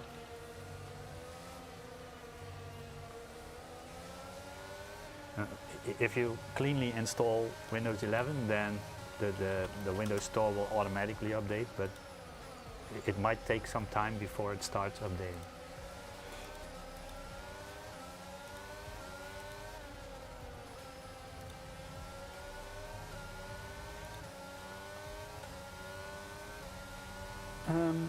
I see Martijn tries to post a link to the blog, but I'm not sure if the link will come through, so let me see if I did can find share it it in before, so I just typed in AMD blogs, chat. Yeah, and then yeah, I will get there. And then it's Gaming, under gaming, yeah. And then the second one. Yes. I will post it in chat as well. Yeah, okay. There we go.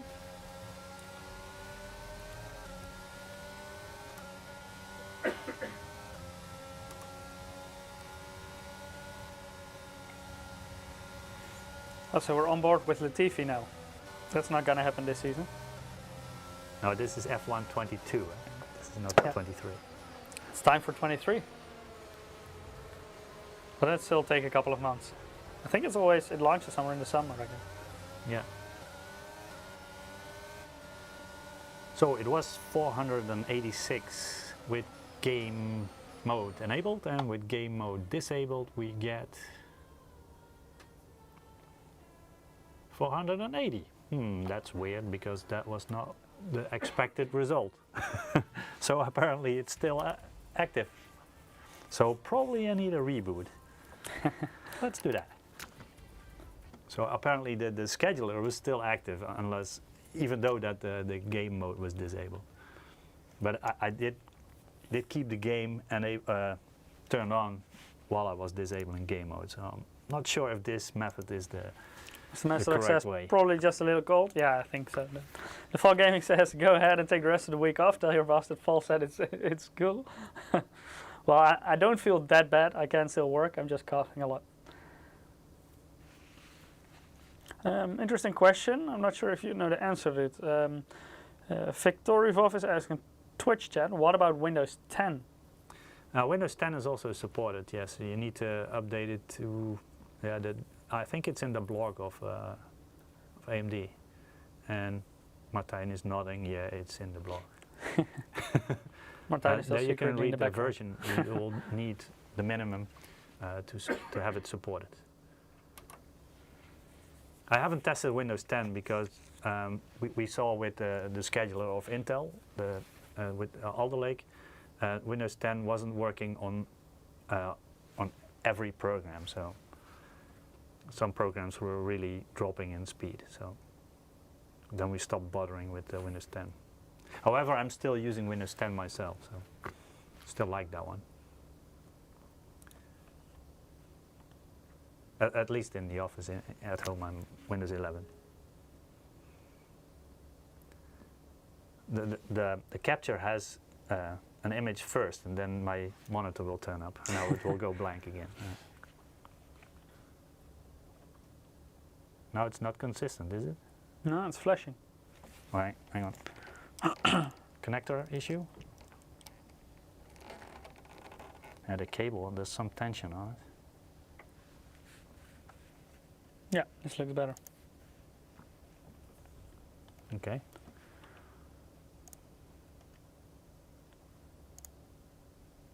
Now it's gone again? Oh. Why? Why? Oh, I know, it's because it's live. It always works when testing. Yeah.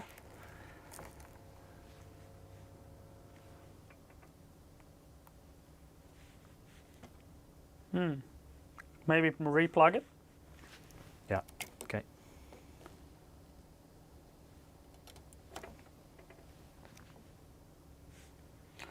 Otherwise we need to get a new HDMI cable. Yeah, it was working before. I didn't have issues before. Stable? Seems like it. Yeah, looks like it. Okay, let's go back to Formula One. Yes. F1 22. So 480, 486 average.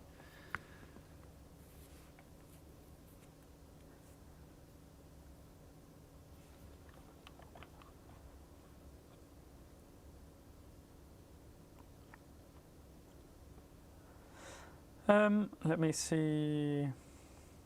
Mr. Masterdock says he can't call in sick. No good new games have been released. So then I may as well go to the office, right? Alno is asking, is there a similar game mode for Linux as well? I don't know actually.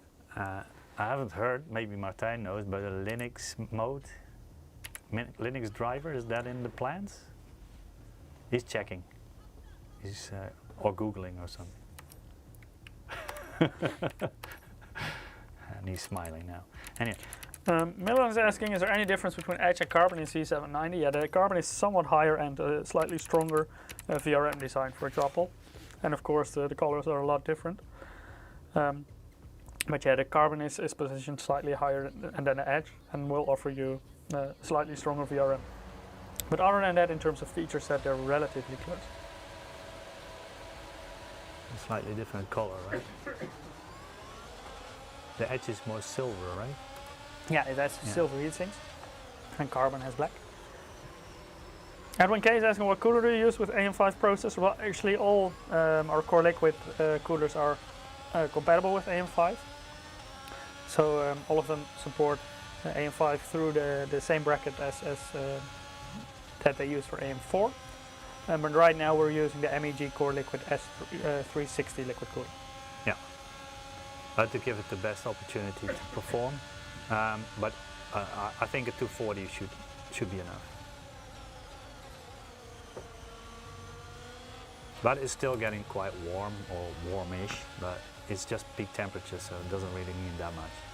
And Angry Andy is asking in YouTube chat, would you imagine that the 7800X3D is going to make these CPUs pretty overpriced for gaming alone? Yeah, these CPUs are not specifically meant for gaming alone. It's a 16-core processor, you don't need 16 cores for gaming. So this is something you would get if you're also doing productivity workloads. I would assume that the 7800X3D would perform similarly in gaming, but of course in productivity workloads a 16 core will comfortably outperform an 8 core.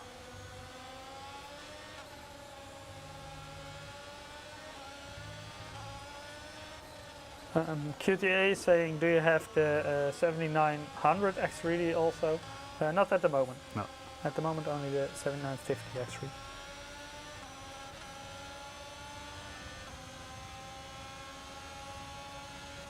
Mad Cow Disease is saying, will MSI be continuing the Unify line with this generation of motherboard? Maybe, maybe not.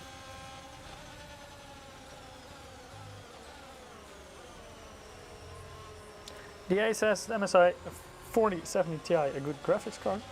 Yeah, I would say 4070 Ti is definitely a good graphics card.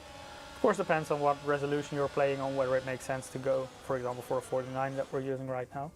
But in general, 4070 Ti is a really good graphics card. Definitely for 4040p, for example.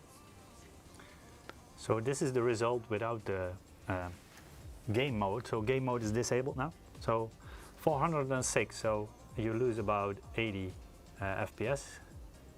So that's a decent difference, right? Well, we'll show you the results between the 7950X and the X3D with more games than just one. There's also another trick I can show you. Hopefully, I think that also doesn't really run on the fly, so bear with me if it doesn't. So what I'm trying to show, I normally have like the game overlay, but it also consumes some, it consumes some resources, so it also affects performance. But just to show you what's going on, and sometimes it takes a while before it becomes active. Hussein is asking, do you guys have a comparison between 7 Series X3D against a 5900X? We do have some results for a 5950X. Yeah, the 5950 we did test, and the 5800 X3D as well. Yeah. So I'm turning on the Riva tuner overlay, the one I modified a little bit, and today I've modified it a little bit with some quick info on the bottom, and that's Core 0 usage and the Core 8 usage. That's to show you the difference between CCD 0 and CCD 1. So CCD 1 is the one without the 3D V-cache, and CCD 0 is the one with the 3D V-cache. With game mode disabled, the game should, should load all cores more or less equally. So there shouldn't be a big difference between the loads. So I see a question in the YouTube chat, what memory profile do you use? XMP or Expo? Expo. Expo, right? Yeah. This kit can actually do both. For AMD systems, if the kit supports it, I would recommend to activate Expo. That one is officially meant for AMD processors. So now it's running, and you can see the Core 0 and Core 8, and the usage of Core 0 is about in the 30s, and Core 8 is sometimes in the 30s, sometimes in the 20s, but they're quite evenly loaded. And when that happens, not all the time, sometimes there's only one core or even few cores working. That means Core 8 is actively running the game, so it's not just doing background tasks, but also actively calculating stuff for the game. Might not be all the time, because there's 16 more cores to run at, and even 30 threads to run at. So this is only one. Actually, it's only one thread of Core 8, I should say. So question, how many FPS on Atomic Heart? No idea, we haven't tested that one. No. What I'm going to do is I'll abort this one. I need to reboot because I need to enable the game mode again, and we've just proven that it doesn't enable or disable on the fly very well. So game mode enabled, turning on, let's reboot. Hopefully the capture card will be okay this time. Then I will do the OSD again and show you that the Core 8 will hopefully do a lot less work than before, and all the work is done on the first CCD or CCD 0.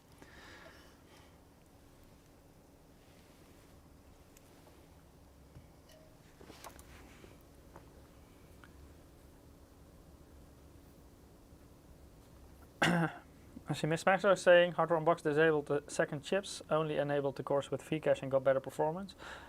Maybe it was able to sustain higher frequencies because of the maximum power that it can draw. Basically, if you disable part of the cores, then the other ones can probably boost a bit higher. That could be a reason. I also tested I disabled the one CCD, or both CCDs, but not at the same time, of course. And you do see a difference, but some games, they will still benefit from higher clock. So it can be a mixed bag. Or let's say I also did a lot of testing on Watch Dogs, because that showed a very good result. But then I got some inconsistency, so I can still use it, but yeah. It's still performing better with 3D Vcache enabled, but the results are not always the same, so yeah. Oh. And when K is asking which DDR5 speed is advised with AM5, I would say around DDR5 6000 is the sweet spot right now in price and performance. Yeah, but there is also some topics going on internet about memory subtimings or secondary or tertiary. Is that tertiary? Okay. Timings, and that's a bit beyond my knowledge, but I occasionally watch the hardware overclocking channel, and Buildzoid is famous for doing memory overclocking and VRM stuff. And he said, well, I've got you covered. I have a guide, and you just follow his timings, and that works for any DIMM, DDR5 DIMM that is Hynix based. So the memory chips on it needs to be Hynix. And how can you tell if it's Hynix? If you enter his numbers in the timings page of your BIOS and it doesn't boot, then you're not on Hynix. It also depends on which Hynix die it is, I believe, right? Yeah, MSI also is working on a BIOS option that you can just set it, and it will do basically the same timings or similar timings. And but a set and forget option, basically. Yeah, set and forget. And if it's working for your memory, then it's great. At the moment, it's optimized for Hynix M die. They're working on Hynix A die and Samsung as well. But that will come out in later BIOS options. I shouldn't be talking, I should be clicking the benchmark. Anyway.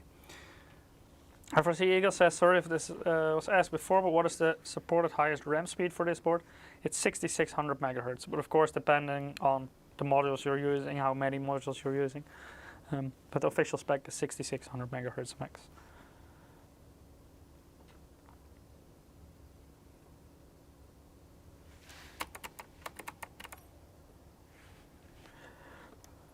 Ray was asking, is that the Ryzen 7050X3D? Yes, it is.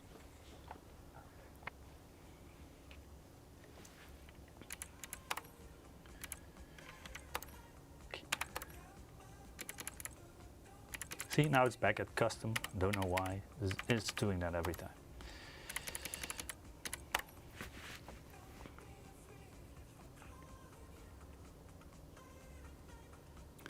So, as you can see in the bottom already, the Core 8 is doing very little, and Core 0 is doing most of the work. So, the Core 0 used to be in the 30% range. Now it's in the 60 to 70% range. And Core 8, which is on CCD 1, which should be parked and is doing 0 to 1% load on a lower clock as well. So it looks like it's successfully parked at the moment.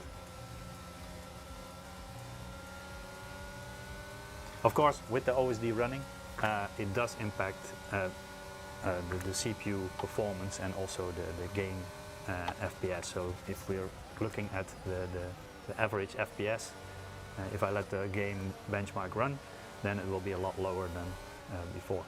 So it will not reach 480 something. In the meanwhile, I'm quickly gonna request Martijn for some more water. I'll be right back. But it's probably still outperforming. It's still outperforming with the game bar disabled one. Just to make sure I don't choke during the stream. Yeah, the game mode disabled, sorry. Yeah. Michael's asking, is this 1080p? Yeah. Yes.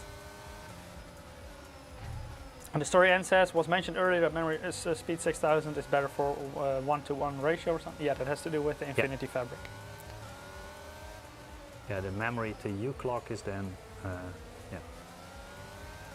is 1-to-1. If you need higher speeds, then you need to set it 1-to-2, and then it doesn't really mean that you're getting a speed up anymore, because the higher clock memory might not add too much, and between the two clocks being unequal, and that will have a performance hit. So higher memory clocks beyond 6200, very hard to keep 1-to-1 clock. So the question, why aren't we benching with the, I think you mean the 7900 XTX graphics card? Well, actually, because we didn't have one on hand. There is one right on the table there, but that is Martijn's sample, so we didn't have that on hand when it also prepared for all his benchmarking. So now the average FPS is 445. Oh, that's FPS. the wrong one. Let me go to the right one. Yeah. There we go. So it's in between. So with the game mode disabled, so then the core parking doesn't work. We were at 405 or something, 404, I'm not sure. And without the OSD and the core parking enabled, we were at 480 something. So this is in between.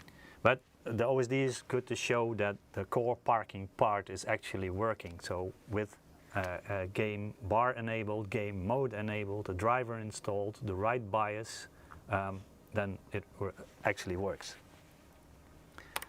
Okay. Michael says, anything over 6000 megahertz diminishing returns. Yeah. I would say at this point, yes, because the price goes up quite steep after that. And especially if you go for AMD outside of the Infinity Fabric 1-to-1 ratio, it will probably not give you better performance. Yeah. So I would say 6000 right now is the sweet spot for this, and of course the lower cache latency the better. So we can CL30 talk about would be memory. perfect right now. We can do a benchmark. And this also works on the non-X3D, so the 7000 series Ryzen. This works the same way. Let's first do the memory benchmark from AIDA. I think it's used a lot in reviews, so that's also why we use it. So this is just going into the BIOS and then clicking the Expo profile, save and exit. That's all settings I did. Nothing And it's more. one click, yeah. One click, yeah. One click, save, exit. That's it. Yuri is asking, is the resizable bar enabled? Resizable bar is enabled by default. On AM4 I enabled it manually because the BIOS doesn't enable it automatically or by default.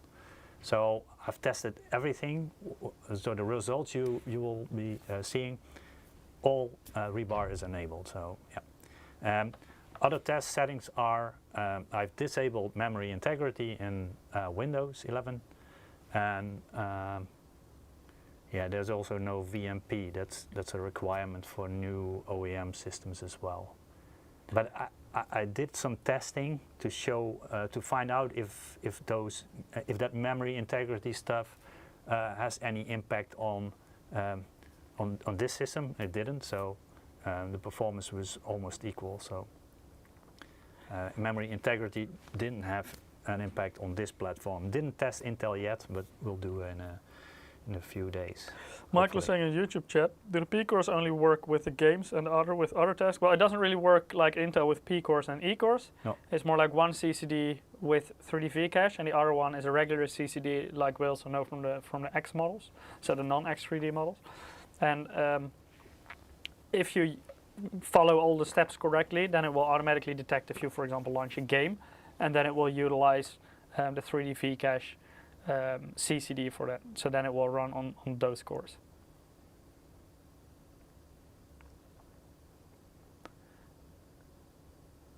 Let me see, I saw another question. Will we get more performance with AMD GPU with smart access memory?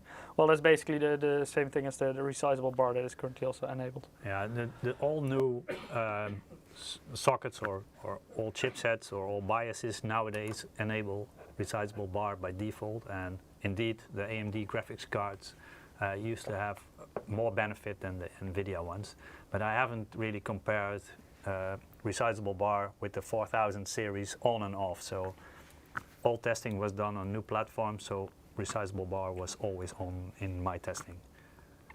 Story N says, was a reason given why AMD didn't put X3D cache, so the 3D V-cache on all cores?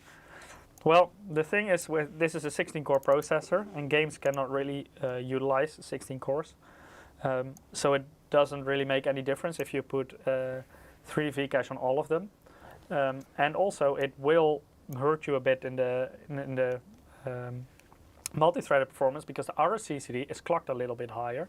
So in productivity workloads, like for example rendering or stuff like that, the CCD without 3D V-cache is actually slightly faster.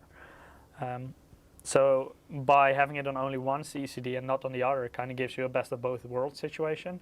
Whereas if you put it on both CCDs, you don't really benefit in gaming because it cannot utilize all 16 cores with 3D V-cache. And on the other hand, you lose a little bit of performance in productivity. So it wouldn't make that much sense for this CPU to put it on both CCDs. Whereas on the 7800X3D, of course, there are only 8 cores. And nowadays, more and more games, like I would say like 6 is probably enough. But they will utilize, some games go up to 8 cores. They will scale through.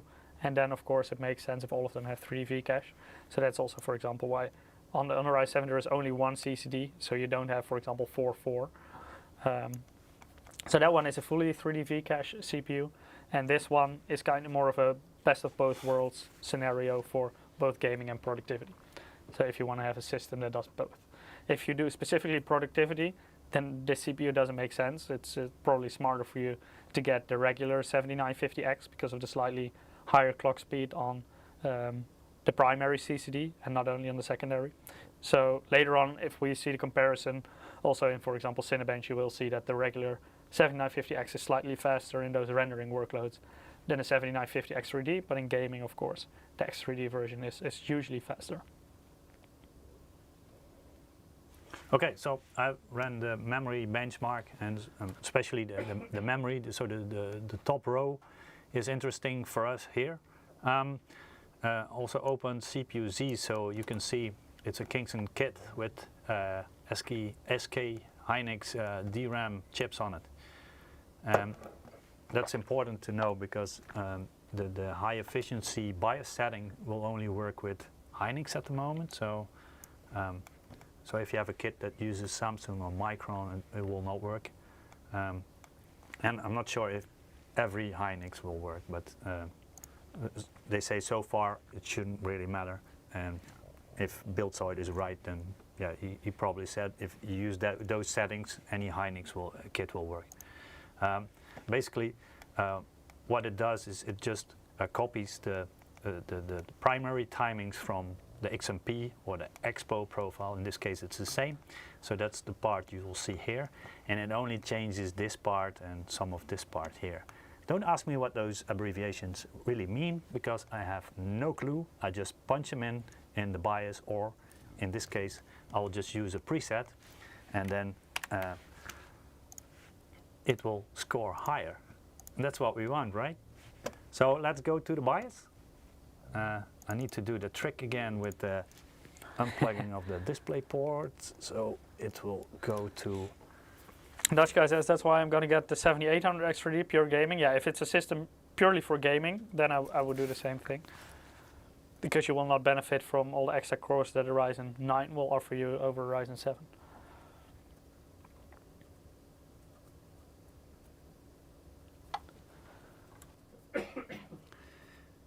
Dutch guy's asking, with AM5, is single rank versus dual rank still a thing? Less of an issue with DDR5, because it's arranged in 2 channels per DIMM. So if you put 2 DIMMs in, it's already 4 channels. And before you would, like DDR4, you would need 4 DIMMs for that, or two dual ranks. But there is one thing with dual rank and DDR5, and that's if you put 4 dual ranks in, then the default memory speed will go down quite a lot. So this is the easy BIOS setup. So I'm pressing F7 to go into the advanced menu, and under OC or overclocking, you will, at the moment it's Expo Profile 1 is selected, and here there's a name. It's called High Efficiency Mode. Not sure, it's a bit generic name, but if I enable it, I'll get more memory performance for free. So that's cool. Let's do that. That's all you need to do. Just enable it, and if it's still booting, then you have Hynix at the moment. So later they will also do some optimizations for Samsung and other DRAM chips. Yeah. Fall Gaming says instead of kidneys, would MSI consider lungs as currency? With Mike perhaps needing new ones after the stream. Yeah, we should consider that, I think.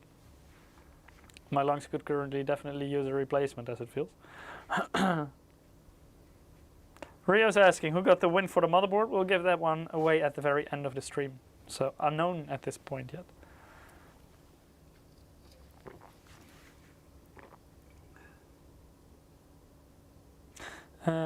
Dutch guy says, 2 RGB RAM sticks don't look as nice as 4. Yeah, 4 looks fancier for sure.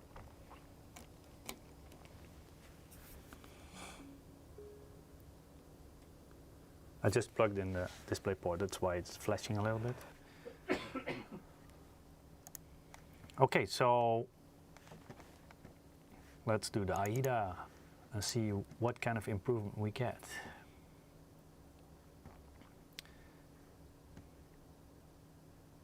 There was also a good video from Hardware Unboxed about the faster memory. It was also based on Hynix memory, and also based on the timings that Buildzoid provided.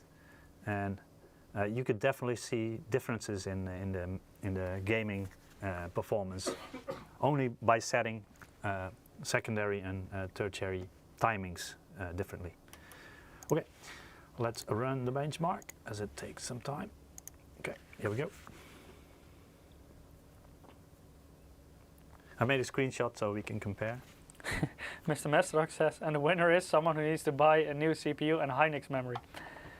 Yeah, if you fully want to utilize it, that's probably helpful. The problem is if you are going to web shops or normal shops, they don't really tell on the box what kind of DRAM chips they're on. So that's true. Yeah, it's very hard to tell. And sometimes you can find it in the overclock forums that people list what kind of dies there are.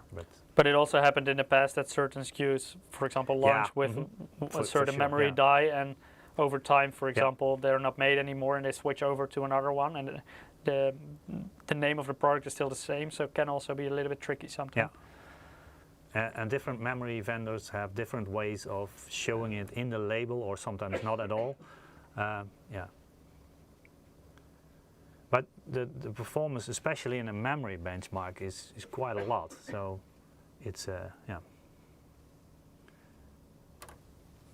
It's impressive to see that those secondary timings or even tertiary timings have so much impact. We tried this with DDR3 and DDR4 and didn't have any kind of impact like this we see on AMD Ryzen 7000 and DDR5. Yeah. After this benchmark, let's take a look at the other testing you did to compare some to other CPUs. Actually, that's a weird number to have the copy so much lower than the read and the write. Anyway. But maybe that's normal. I remember the other one copy was about 69,000 or something. We'll check the screenshot because my memory is not that good.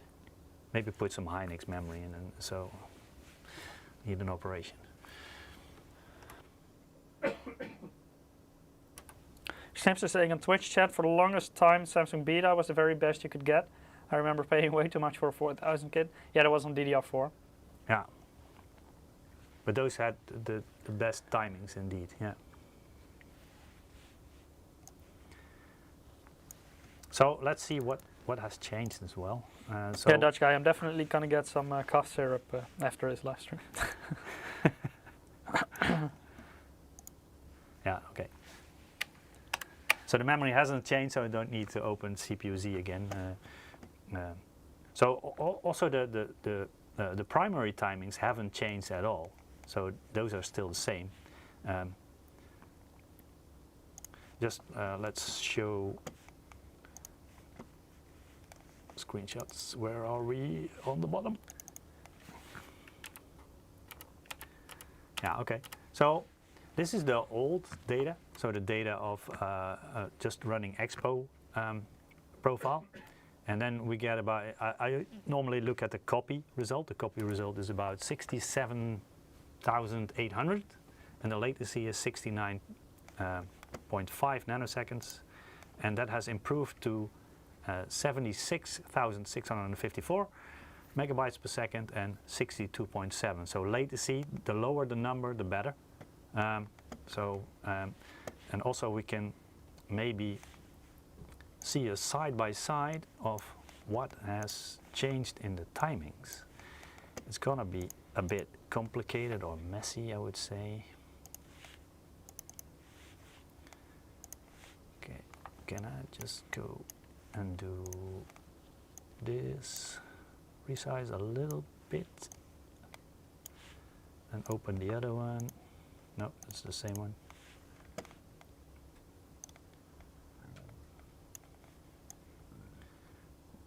That's more like it. So basically, the biggest difference is this one. So that's the refresh interval, I believe. And some other timings you can, if you're interested, you can study it. But for the MSI BIOS, it's quite easy. Just go into the BIOS, look for the high efficiency mode in the DRAM part of the OC menu, and then enable that one. If it works for you, you'll get free performance. And it translates to gaming as well. Same as with the 3D V-Cache, faster memory will respond in the same games as the with faster memory as with extra cache, usually. I also did some testing on this, but I don't have the graphs in the PowerPoint. Talking about graphs, let's maybe take a look at those. Yeah, let's take a look at those. Because you did quite a lot of testing. Yeah, so it's a shame if we didn't show it. So yeah, Cinebench is there. Oh yeah, it should have written Cinebench 23 on it. This is a multi-threaded test, so CPU rendering basically And here you do see that, for example, that slightly higher clock on the primary with a CCD higher power. 7950X. Yeah, exactly. Yeah. But the performance gap is not that big, and if you see the performance or the power consumption is reduced drastically, then you can see also the efficiency has increased. Yes, it's quite a big gap. It's over 100 watts difference wall power. Yeah, exactly. Even though the score difference is only 2,000 points. Yeah, exactly. So if we go to the efficiency, then you see this, and it's actually more efficient than what you, for example, see on the 5950X. The power limit for the 120 watt TDP is 162 watts. So 162 watts is very close to what we have demonstrated in an early live stream with the 7950X, and said roughly around 170 watts. That's somewhere of the sweet spot between power consumption and performance.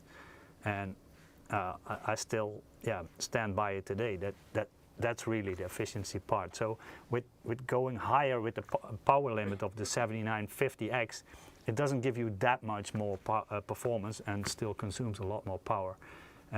Probably AMD did that to fight Intel, but it's beyond their efficiency sweet spot. We also did some handbrake testing. Yeah, handbrake sometimes also responds well to memory bandwidth in particular, not so much latency. So handbrake is very close. So it's just dropping behind the 7950X. So speed and cores is still king in handbrake, especially on X265. If you compare it with X264, then it does make less difference, and then I think Intel came on top on that. I don't think I have the X264 in the graph. So the more demanding the encoding, so if you would do AV1, then probably the 7950X would increase its lead a little bit more. And then on 7-zip, you see a very, very small difference between the regular X and X3D. What I found interesting on this one was that the 5800X3D, so it has half the cores, was still beating the 5950X. So that cache part on the 5800X3D, it's very important. Yeah, it's making a lot of difference there. Just Lazy Bastard says, for how much longer will the stream continue? I need to go in 10 minutes. I need to go within 10 minutes, so 10 minutes should be plenty. Okay, just go go with this one. Now let's take a look at some gaming performance, because that's of course where the X3D part really shines compared to that's the where regular it all matters. Yeah. So yeah. Oh, let me quickly fix the name tag in this one. Oh, okay. There we go. That's very quick. So CSGO. This one loves clock speed, and so the X3D 7950X is doing a little bit worse than the non-3D version.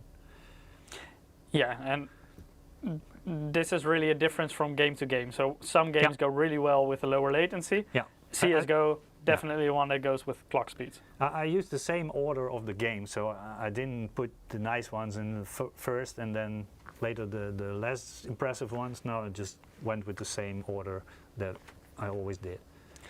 But on the other end of the spectrum from CSGO, you have Rainbow Six Siege, and there you do see that latency is a thing. So here the cache does matter, but 830 FPS is also plenty for most people, I guess.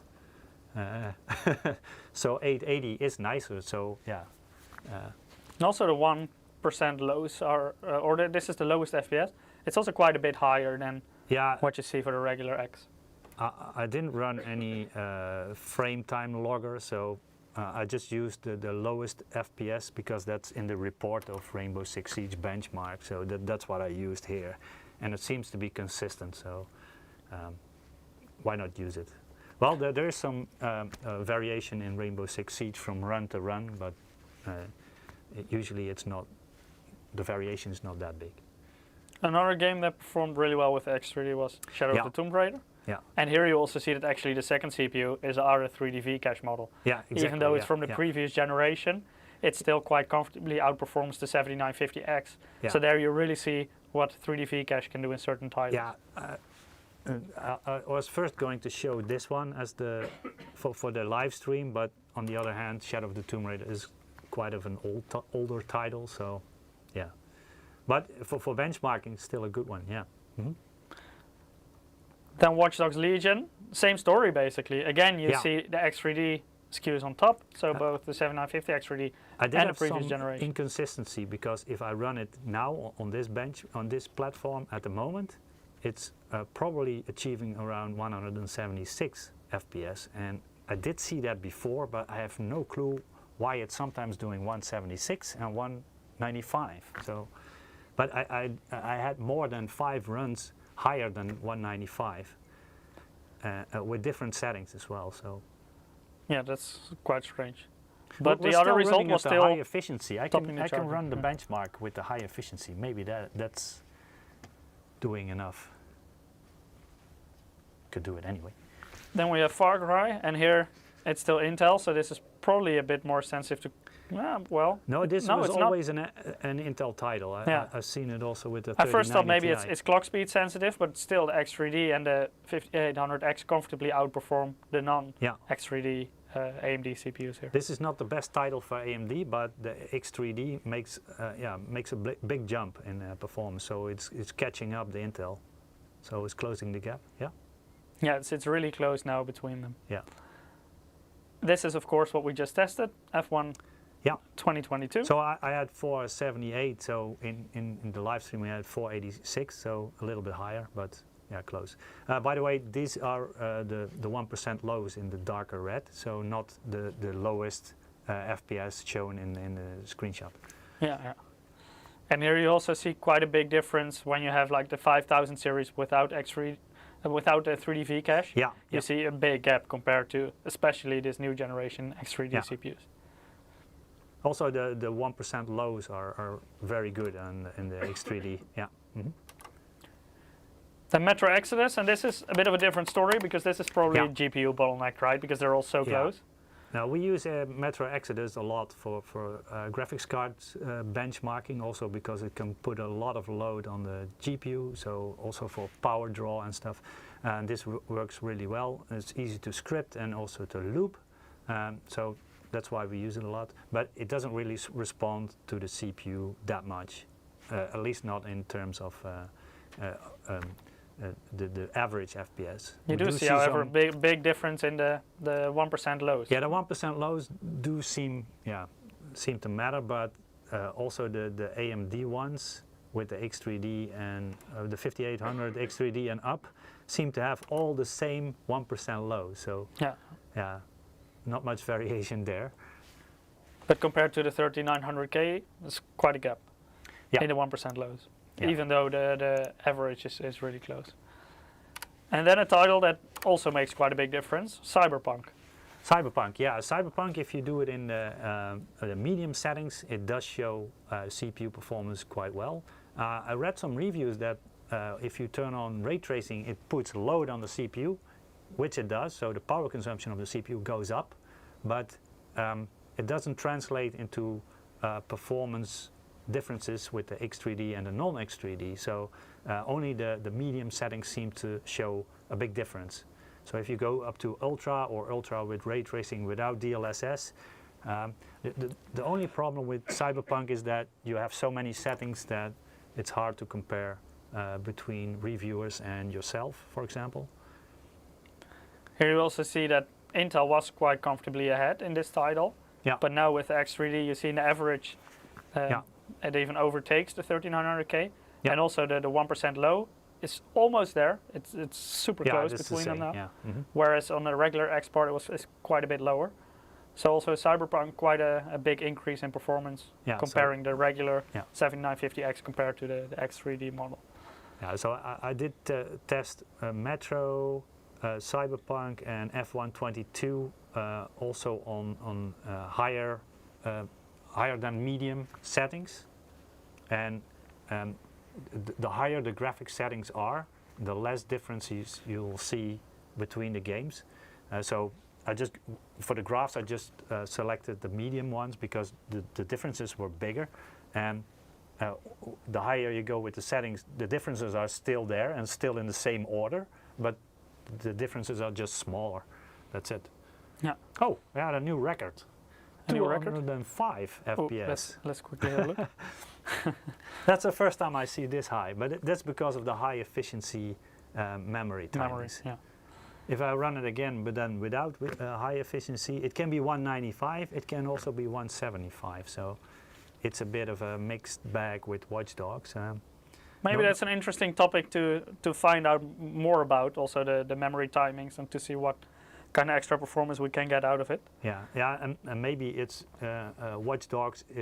Sometimes the scheduler works perfectly, and sometimes half, and sometimes not, and maybe that's doing the stuff. But if you turn off game mode, then you're in the 150 range.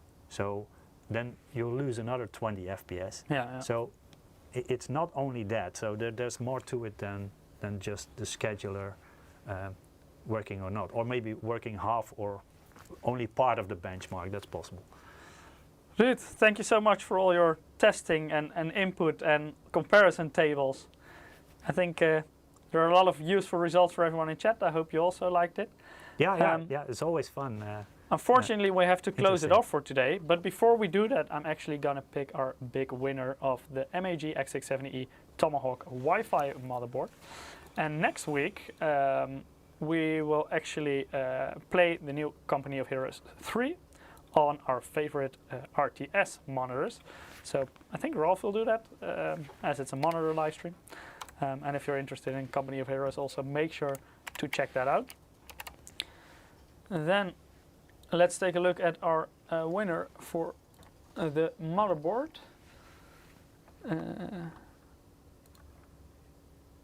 Oh, it's a difficult name, but Ruud, the honor is all yours. So this is the winner of the MAG X670E Tomahawk Wi-Fi motherboard. I hope I pronounced it correctly. It's Pisius. Congratulations, you won Congrats. the motherboard. So I will send you an email in the coming days where I'll request you for your shipping information, and then we'll arrange the motherboard for you. Please note that it will take some time to get it to you, but you will get this brand new MAG X670E Tomahawk Wi-Fi motherboard. Congratulations. So next week, the monitor live stream with Company of Heroes 3, same place, same time. Make sure not to miss out. Thanks again, Ruud. Also, thanks again to Martijn for joining us today. Thank you. If you missed the part with Martijn, make sure to check back the earlier part of the stream. He had a lot of useful information about these new 7000 series X3D processors. Thank you so much for watching today, and hope to see you again next week. Goodbye.